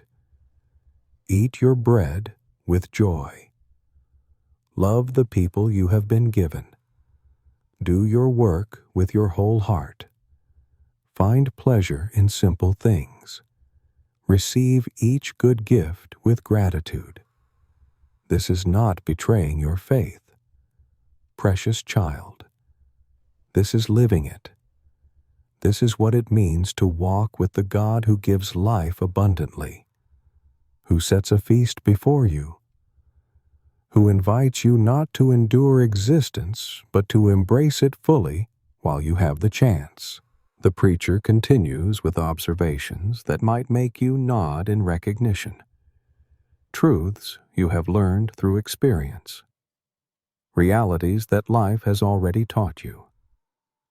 Again I saw that under the sun the race is not to the swift, nor the battle to the strong, nor bread to the wise, nor riches to the intelligent, nor favor to those with knowledge, but time and chance happen to them all.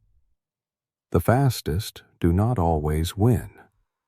The strongest do not always prevail. The wisest do not always have enough to eat. The most intelligent do not always accumulate wealth. The most knowledgeable do not always find favor. Time and chance. Beloved. Timing and circumstance. Factors beyond anyone's control that shape outcomes in ways that often seem random, unfair, unpredictable. For man does not know his time, like fish that are taken in an evil net, and like birds that are caught in a snare. So the children of man are snared at an evil time, when it suddenly falls upon them. You do not know what is coming, dear one. You cannot predict the moments that will change everything, the circumstances that will shift your life in ways you never anticipated. Life happens to you as well as through you, and there is a humility in accepting this truth. But then the preacher tells a story, a parable about wisdom that almost went unnoticed. There was a little city with few men in it, and a great king came against it and besieged it, building great siege works against it. But there was found in it a poor, wise man, and he, by his wisdom, delivered the city. Yet no one remembered that poor man. Can you feel the sadness in these words? The wise man saved everyone, but no one remembered him. His wisdom delivered the city, but he received no honor, no reward, no recognition. So I said, wisdom is better than might, but the poor man's wisdom is despised, and his words are not heard. Wisdom is valuable, but it often goes unrecognized. Good work is important, but it frequently goes unrewarded. You can do everything right and still end up forgotten, overlooked, unappreciated. The words of the wise heard in quiet are better than the shouting of a ruler among fools. Wisdom is better than weapons of war, but one sinner destroys much good. Quiet wisdom is more powerful than loud foolishness, but it is also more easily ignored. One person's sin can undo the good work of many. One moment of folly can destroy what took years to build. Now, precious child, if you have been trying to make sense of why things have not worked out the way they should, if you have been wondering why your efforts have not been rewarded, why your wisdom has been overlooked, why someone less qualified succeeded while you struggled, let me speak gently to your disappointed heart. Life is not always fair. The best person does not always get the job. The most deserving does not always receive recognition. The hardest worker does not always see results that match their effort. Time and chance happen to everyone, and sometimes the timing is wrong. The circumstances are unfavorable. The recognition never comes. This is not because you failed, beloved. This is not because you were not good enough, or did not try hard enough, or lacked faith, or made wrong choices. Sometimes the race simply does not go to the swift. Sometimes the battle does not favor the strong. Sometimes wisdom speaks quietly and is drowned out by louder, less wise voices. And here is what I want you to hear tonight. You can accept this truth without becoming bitter. you can acknowledge that life is not always fair without losing hope. You can recognize that time and chance play their roles without giving up on effort and integrity and doing good work. The value of wisdom is not determined by whether it receives recognition. The worth of your efforts is not measured by whether they are rewarded in ways that are visible and obvious. You can do good work that goes unnoticed, and it is still good work. You can offer wisdom that is not heeded, and it is still wisdom. You can run your race faithfully even if you do not win, and the running itself has value, meaning, purpose. Learn to measure success not by external recognition, but by internal integrity. Beloved, learn to find satisfaction not in how others respond to your efforts, but in knowing you gave your best with what you had. Learn to rest not in fair outcomes, but in the knowledge that you have been faithful to what was asked of you. The quiet wisdom that goes unheard still has value. The good work that receives no applause still matters. The race run faithfully, even when you do not win, still counts. Let go of the need for life to be fair in order for you to find peace. Let go of the demand for recognition in order to find rest. Let go of the expectation that doing right will always lead to reward, and instead find your reward in simply being faithful to who you are called to be. Take a breath now, dear one. Release the disappointment about how things have not worked out the way they should. Release the bitterness about recognition that never came. Release the confusion about why less deserving people seem to prosper while you have struggled.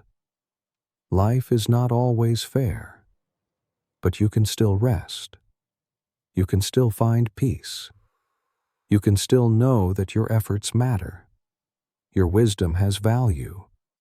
Your faithfulness counts, even when the world does not acknowledge it. The preacher now offers a series of observations about practical wisdom, about how to navigate the ordinary moments of life with grace and good sense. His words are like gentle reminders, like a caring elder sharing what he has learned about living well. Dead flies make the perfumer's ointment give off a stench, so a little folly outweighs wisdom and honor. Small things matter. Beloved, a tiny bit of foolishness can ruin something otherwise beautiful. A moment of carelessness can undo careful work. But this is not said to make you anxious or perfectionistic. It is simply a reminder to be mindful, to pay attention, to care for the small details of how you live. A wise man's heart inclines him to the right, but a fool's heart to the left. Wisdom has a natural orientation, a built-in compass that guides toward what is good and true. You develop this compass through time, through experience, through learning from mistakes and listening to truth. Even when the fool walks on the road, he lacks sense, and he says to everyone that he is a fool. Foolishness reveals itself. Beloved, you do not need to work hard to expose it or argue against it. It shows itself in time, and wisdom reveals itself too, quietly, consistently, through the pattern of a life well lived. If the anger of the ruler rises against you, do not leave your place, for calmness will lay great offenses to rest. When someone is angry with you, when tension rises, when conflict threatens, staying calm is one of the wisest responses you can offer. Not defending yourself frantically, not escalating the situation, but remaining steady, grounded, present. Calmness itself has power to diffuse what anger inflames. There is an evil that I have seen under the sun.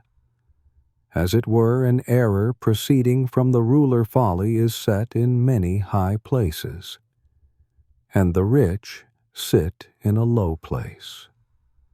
Sometimes the wrong people are elevated. Sometimes those who should lead are overlooked. Sometimes the foolish receive positions of power, while the wise are ignored. This happens. Beloved, it is part of living in a broken world. But you do not need to spend your energy being outraged by it. You simply do what is yours to do, with wisdom and integrity, regardless of who is in charge. The preacher continues with practical observations about work and words. He who digs a pit will fall into it, and a serpent will bite him who breaks through a wall. Actions have consequences. Carelessness leads to harm. But again, this is not meant to make you afraid. It is meant to encourage thoughtfulness, care, attention to what you are doing. If the iron is blunt, and one does not sharpen the edge, he must use more strength. But wisdom helps one to succeed. Work smarter, not just harder. Take time to prepare. Sharpen your tools. Think before you act. A little preparation saves a lot of struggle. And then these words about speech. If the serpent bites before it is charmed, there is no advantage to the charmer. The words of a wise man's mouth win him favor, but the lips of a fool consume him. Words matter. Beloved, how you speak shapes outcomes. Wisdom knows when to speak and when to be silent, what to say and what to leave unsaid. The beginning of the words of his mouth is foolishness, and the end of his talk is evil madness. Foolish talk starts badly and ends worse. But wise speech brings favor, builds bridges, creates peace. Now, precious child, what the preacher is offering here is not a heavy burden of rules to follow, but gentle guidance for living well in the everyday moments. Wisdom is not loud or showy. It does not announce itself or demand attention. It simply shows up in small choices, quiet responses, thoughtful actions that accumulate over time into a life of integrity and peace. You do not need to be perfect, beloved. You do not need to get every small decision exactly right. You simply need to be mindful, to pay attention, to care about how you move through the world and interact with others, and respond to what comes your way. Wisdom is found in staying calm when others are angry, in speaking carefully when words could harm, in preparing well before acting, in being thoughtful about consequences, in choosing your battles wisely, in knowing when to speak and when to remain silent. These are not complicated spiritual principles. They are simple, practical truths about living well. And here is what I want you to hear as you prepare for sleep tonight. Wisdom does not need to be loud to be powerful. Your quiet faithfulness matters more than flashy displays. Your steady presence means more than dramatic gestures. Your consistent integrity over time builds something more valuable than any momentary success. You do not need to prove yourself, or make a show of your wisdom, or announce to everyone how right you are. You can simply live well, speak kindly, act thoughtfully, respond calmly, and trust that wisdom proves itself through the quiet pattern of a life well lived. Take a deep breath now. Beloved, let your body relax into rest. You do not need to have everything figured out. You do not need to be the smartest or the best or the most impressive. You simply need to be faithful in small things, kind in daily interactions, thoughtful in your responses, present in each moment. Wisdom whispers. Dear one, it does not shout. And tonight, as you rest, know that the small choices you make each day, the quiet ways you show up with integrity and care, the gentle responses you offer in difficult moments, these matter more than you know. They are building something beautiful, something lasting, something that reflects the character of God Himself. Sleep now, precious child. Sleep knowing that living well is not about grand gestures, but about small faithfulness. Sleep trusting that wisdom does its work quietly, steadily, over time. Sleep resting in the truth that you do not need to be loud to be heard by the one who matters most, who sees every small act of love, every quiet choice for good, every gentle word spoken in kindness. You are held, beloved. Your quiet wisdom is seen. Your faithful presence matters. Rest in this tonight. Amen. Chapter 6. Remember your Creator. Cast your bread upon the waters, for you will find it after many days. What beautiful imagery this is. Beloved, picture yourself standing at the edge of a river, holding bread in your hands, and then releasing it onto the current. You cannot see where it will go. You cannot trace its path. You cannot predict where it will land or who will find it. You simply let it go, trusting that somehow, in some way you cannot foresee, it will matter. This is what the preacher is inviting you to do with your life. Precious one, give generously even when you cannot see the outcome. Scatter seeds of kindness even when you do not know if they will take root. Invest yourself in things that matter even when the return is uncertain. Give a portion to 7 or even to 8, for you know not what disaster may happen on earth. Spread your gifts widely. Share what you have. Do not hold back out of fear that you might need it all for yourself someday. If the clouds are full of rain, they empty themselves on the earth. And if a tree falls to the south or to the north, in the place where the tree falls, there it will lie. Things happen. Beloved, rain falls. Trees fall. Events unfold according to patterns you cannot control. But this should not paralyze you. This should not make you so cautious that you never act, never give, never risk anything.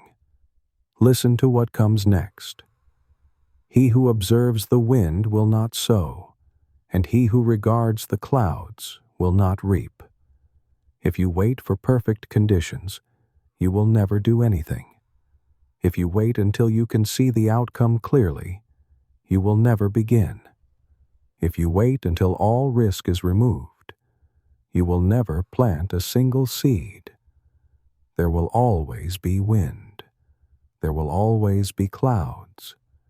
There will always be uncertainty. But you can still sow. You can still act. You can still give and love and create and hope. As you do not know the way the Spirit comes to the bones in the womb of a woman with child, so you do not know the work of God, who makes everything.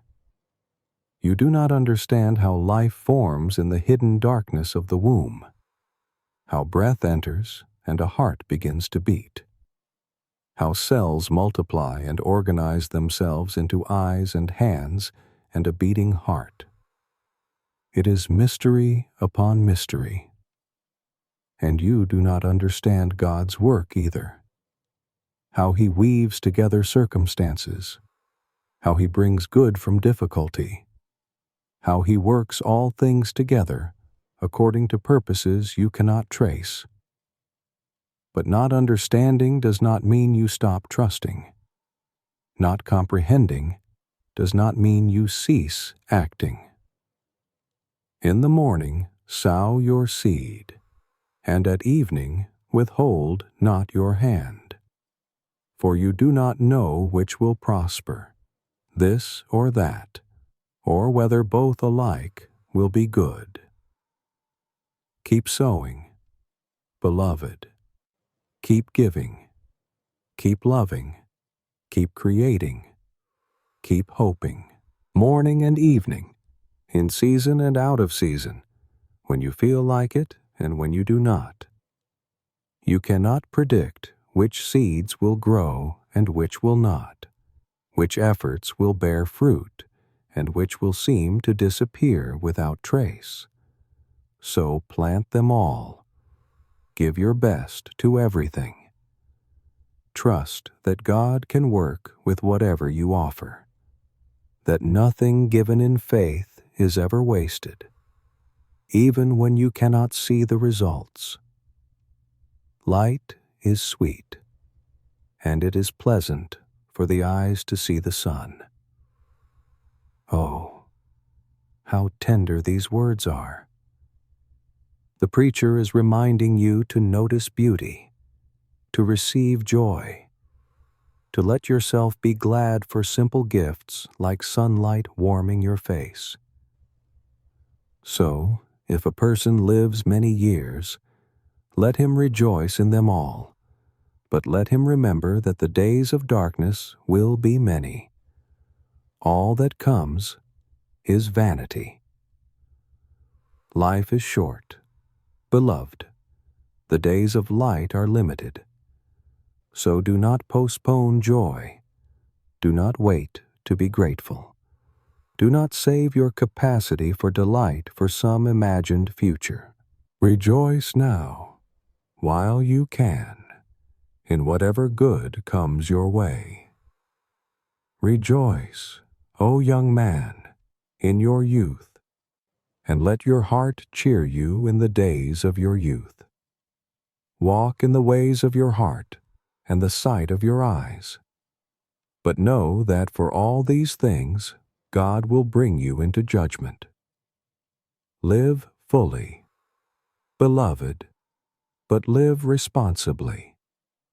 Enjoy your life, but remember you are accountable for how you live it. Take pleasure in good things, but do not let pleasure become your God. The invitation is to embrace life without being reckless, to enjoy freedom without forgetting wisdom. Remove vexation from your heart, and put away pain from your body. For youth and the dawn of life are vanity. Let go of unnecessary worry. Release resentments that serve no purpose. Do not carry burdens you were never meant to bear. Youth passes quickly. Strength fades. Time moves on. So do not waste your days in bitterness or anxiety or unnecessary suffering.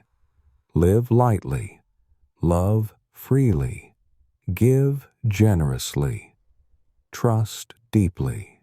Now, precious child, as you lie here tonight preparing for rest, hear this invitation as it is meant for you. You have been holding back, haven't you? Waiting for certainty before you act, for guarantees before you give, for perfect conditions before you begin. But perfect conditions never come. Certainty is an illusion. Guarantees do not exist in this uncertain world. So cast your bread upon the waters. Beloved, give what you have to give, even when you cannot see where it will lead. Love even when you cannot be sure the love will be returned. Create even when you do not know if anyone will appreciate it. Sow seeds of kindness even when the harvest is hidden from your view. Trust that nothing given in faith is ever lost, that every act of love matters, that seeds planted today may bear fruit in ways and in seasons you cannot yet imagine. You do not need to see the outcome to begin. You do not need to understand the whole path to take the first step. You do not need certainty about results to offer what is in your hands right now. Just sow, beloved. Just give. Just love. Just act. And trust God with whatever grows from the seeds you plant in faith. The preacher's voice becomes even more urgent now, more tender, like someone who desperately wants you to understand something before it is too late. Remember also your Creator in the days of your youth, before the evil days come and the years draw near of which you will say, I have no pleasure in them. Remember your Creator, beloved, not someday, not when you are older and wiser and have your life figured out, not when things are easier or when you have more time or when you feel more spiritual. Now, today, while you still have strength and clarity and days stretching before you, remember the one who made you, who knows you, who holds you. And then the preacher paints a picture, poetic and heartbreaking, of what happens as time passes and the body ages, before the sun and the light and the moon and the stars are darkened and the clouds return after the rain, before your vision dims and joy fades and the light seems to go out of things, before one trouble follows another like clouds returning after a storm. In the day when the keepers of the house tremble, and the strong men are bent, and the grinders cease because they are few, and those who look through the windows are dimmed. The hands that once were steady begin to shake. The back that was straight becomes bent. The teeth that ground food become few. The eyes that saw clearly grow dim. This is the body's slow surrender to time, the gradual fading that comes to everyone who lives long enough. And the doors on the street are shut when the sound of the grinding is low, and one rises up at the sound of a bird, and all the daughters of song are brought low. Sleep becomes elusive. You wake at the smallest sound. Music does not move you the way it once did. Joy becomes harder to access. They are afraid also of what is high, and terrors are in the way. The almond tree blossoms, the grasshopper drags itself along, and desire fails, because man is going to his eternal home, and the mourners go about the streets. Hair turns white like almond blossoms. Even small efforts become exhausting. Appetites fade. The body knows it is returning to dust. Before the silver cord is snapped, or the golden bowl is broken, or the pitcher is shattered at the fountain, or the wheel broken at the cistern, and the dust returns to the earth as it was, and the spirit returns to God, who gave it. These are images of death. Beloved, the silver cord of life snapping, the golden bowl of the body breaking, the pitcher that carried water shattering, the wheel that drew up life stopping forever, and then the final separation, dust returning to dust, spirit returning to spirit, the body going back to earth, the soul going home to God. Vanity of vanities, says the preacher. All is vanity. He ends where he began, with this refrain that has echoed throughout the scroll. Everything passes. Everything fades. Everything under the sun is temporary, fleeting, like vapor in the morning air. But beloved, hear this not as despair, but as urgency wrapped in love. The preacher is not trying to depress you or frighten you. He is trying to wake you up. He is saying your time here is limited. Your body will not always be strong. Your days will not stretch on forever. So do not waste them. Do not postpone living. Do not put off loving. Do not delay remembering the one who made you and holds you and waits for you. Remember your Creator now, precious child.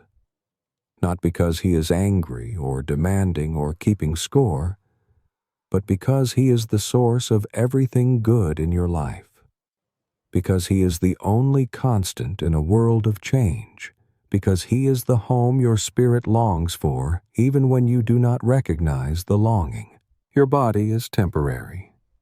Beloved, it is beautiful and precious and a gift, but it is not forever.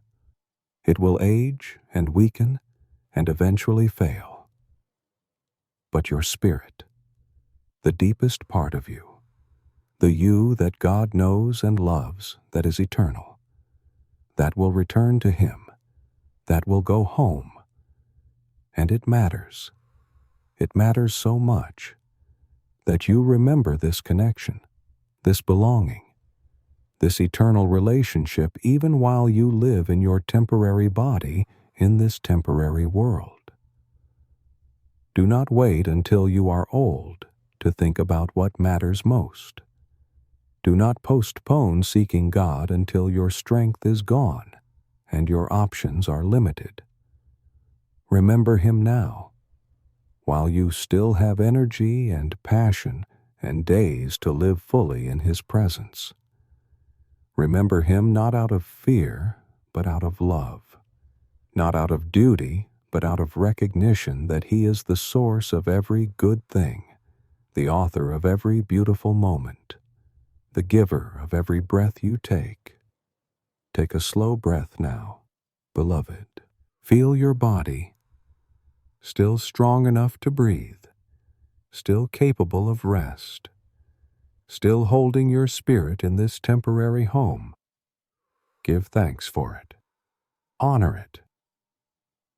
But remember that you are more than your body, that the truest part of you will outlast these bones and sinews, that your spirit belongs to God, and will one day return to him like a river flowing home to the sea.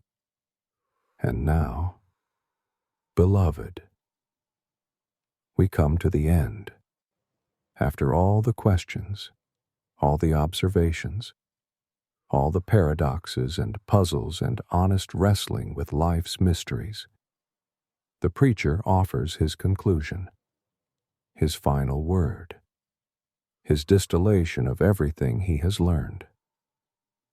Besides being wise, the preacher also taught the people knowledge, weighing and studying and arranging many proverbs with great care. The preacher sought to find words of delight, and uprightly he wrote words of truth. He did not take this task lightly. Beloved, he searched for the right words, the true words, the words that would both delight and instruct. He cared about speaking truth in a way that could be received, that could touch hearts, that could bring both light and comfort. The words of the wise are like goads, and like nails firmly fixed are the collected sayings. They are given by one shepherd. Wise words prod you forward like a goad guides an animal, gently but firmly directing you toward what is good. And they anchor you like nails firmly fixed, giving you something solid to hold on to when everything else shifts. And all true wisdom, beloved, comes from the same source, the one shepherd who tends his flock with perfect care. My son, beware of anything beyond these. Of making many books there is no end, and much study is a weariness of the flesh. You could read forever and never reach the end of human knowledge. You could study endlessly and still have questions. At some point, you must stop seeking more information and start living what you already know. And then, after everything, after all the complexity and nuance and honest acknowledgement of life's difficulties and mysteries, the preacher offers the simplest, most profound conclusion. The end of the matter, all has been heard. Fear God and keep his commandments, for this is the whole duty of man. Fear God, not with terror, but with reverence, with awe, with the kind of respect that comes from recognizing who he is and who you are in relation to him.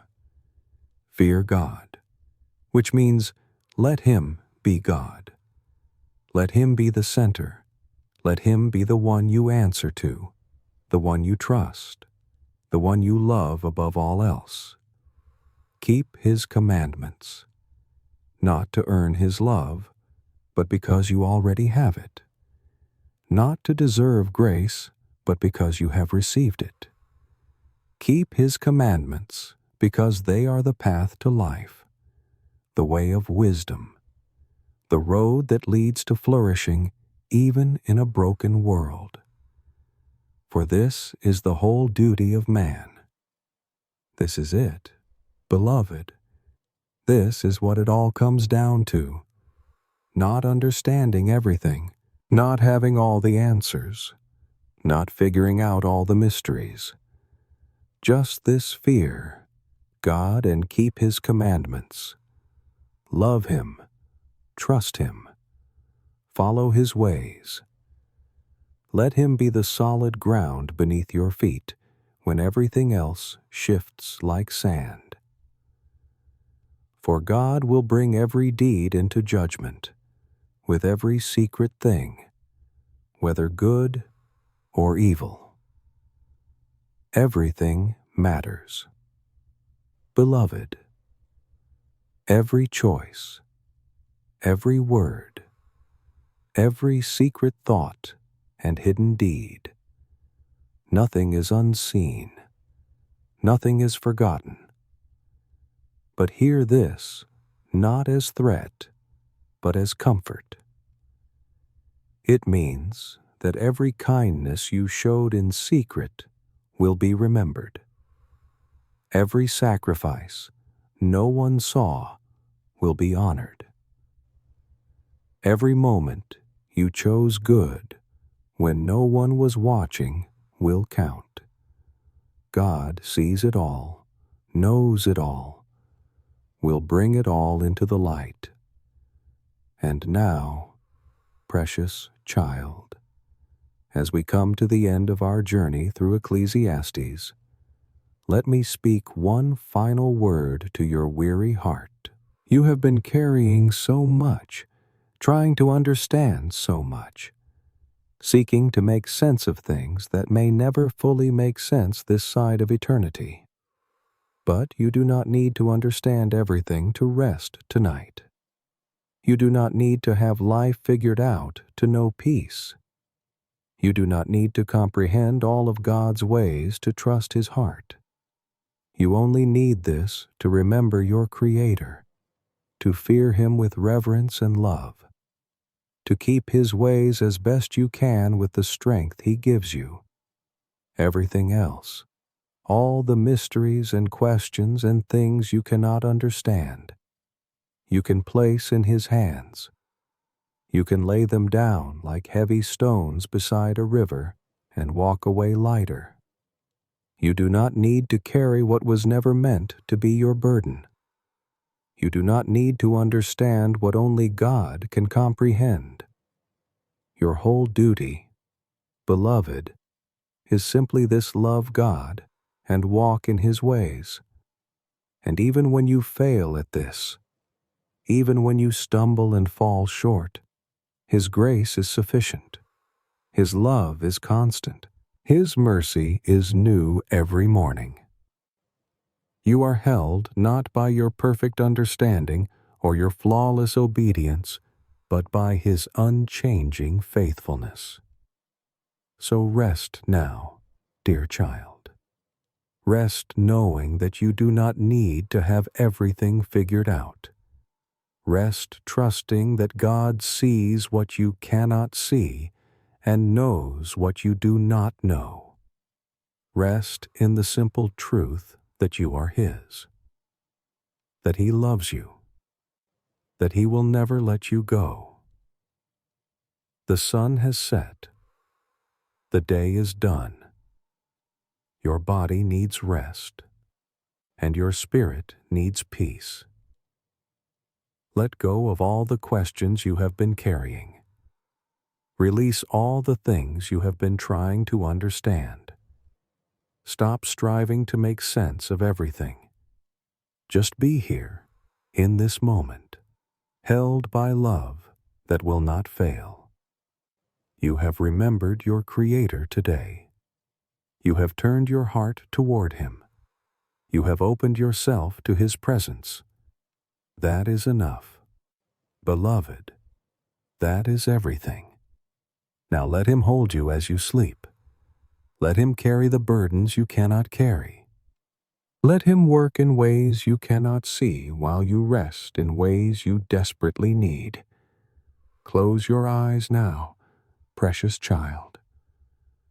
Feel your body sinking into rest, your mind growing quiet, your heart settling into peace. You are safe here. You are loved here. You are home here in the arms of the One who made you, who knows you, who will never leave you. The preacher's words have come to their end. But God's love for you has no end. His faithfulness to you has no limit. His care for you knows no boundaries. Rest in that tonight. Sleep in that peace. Wake tomorrow held by that same unchanging grace. You do not need to understand everything about life. Beloved, you only need to place your life in God's hands, and you have done that. You are doing that, and that is enough. Sleep well. Dear child, sleep deeply. Sleep peacefully. You are held by love that will never let you go. Amen.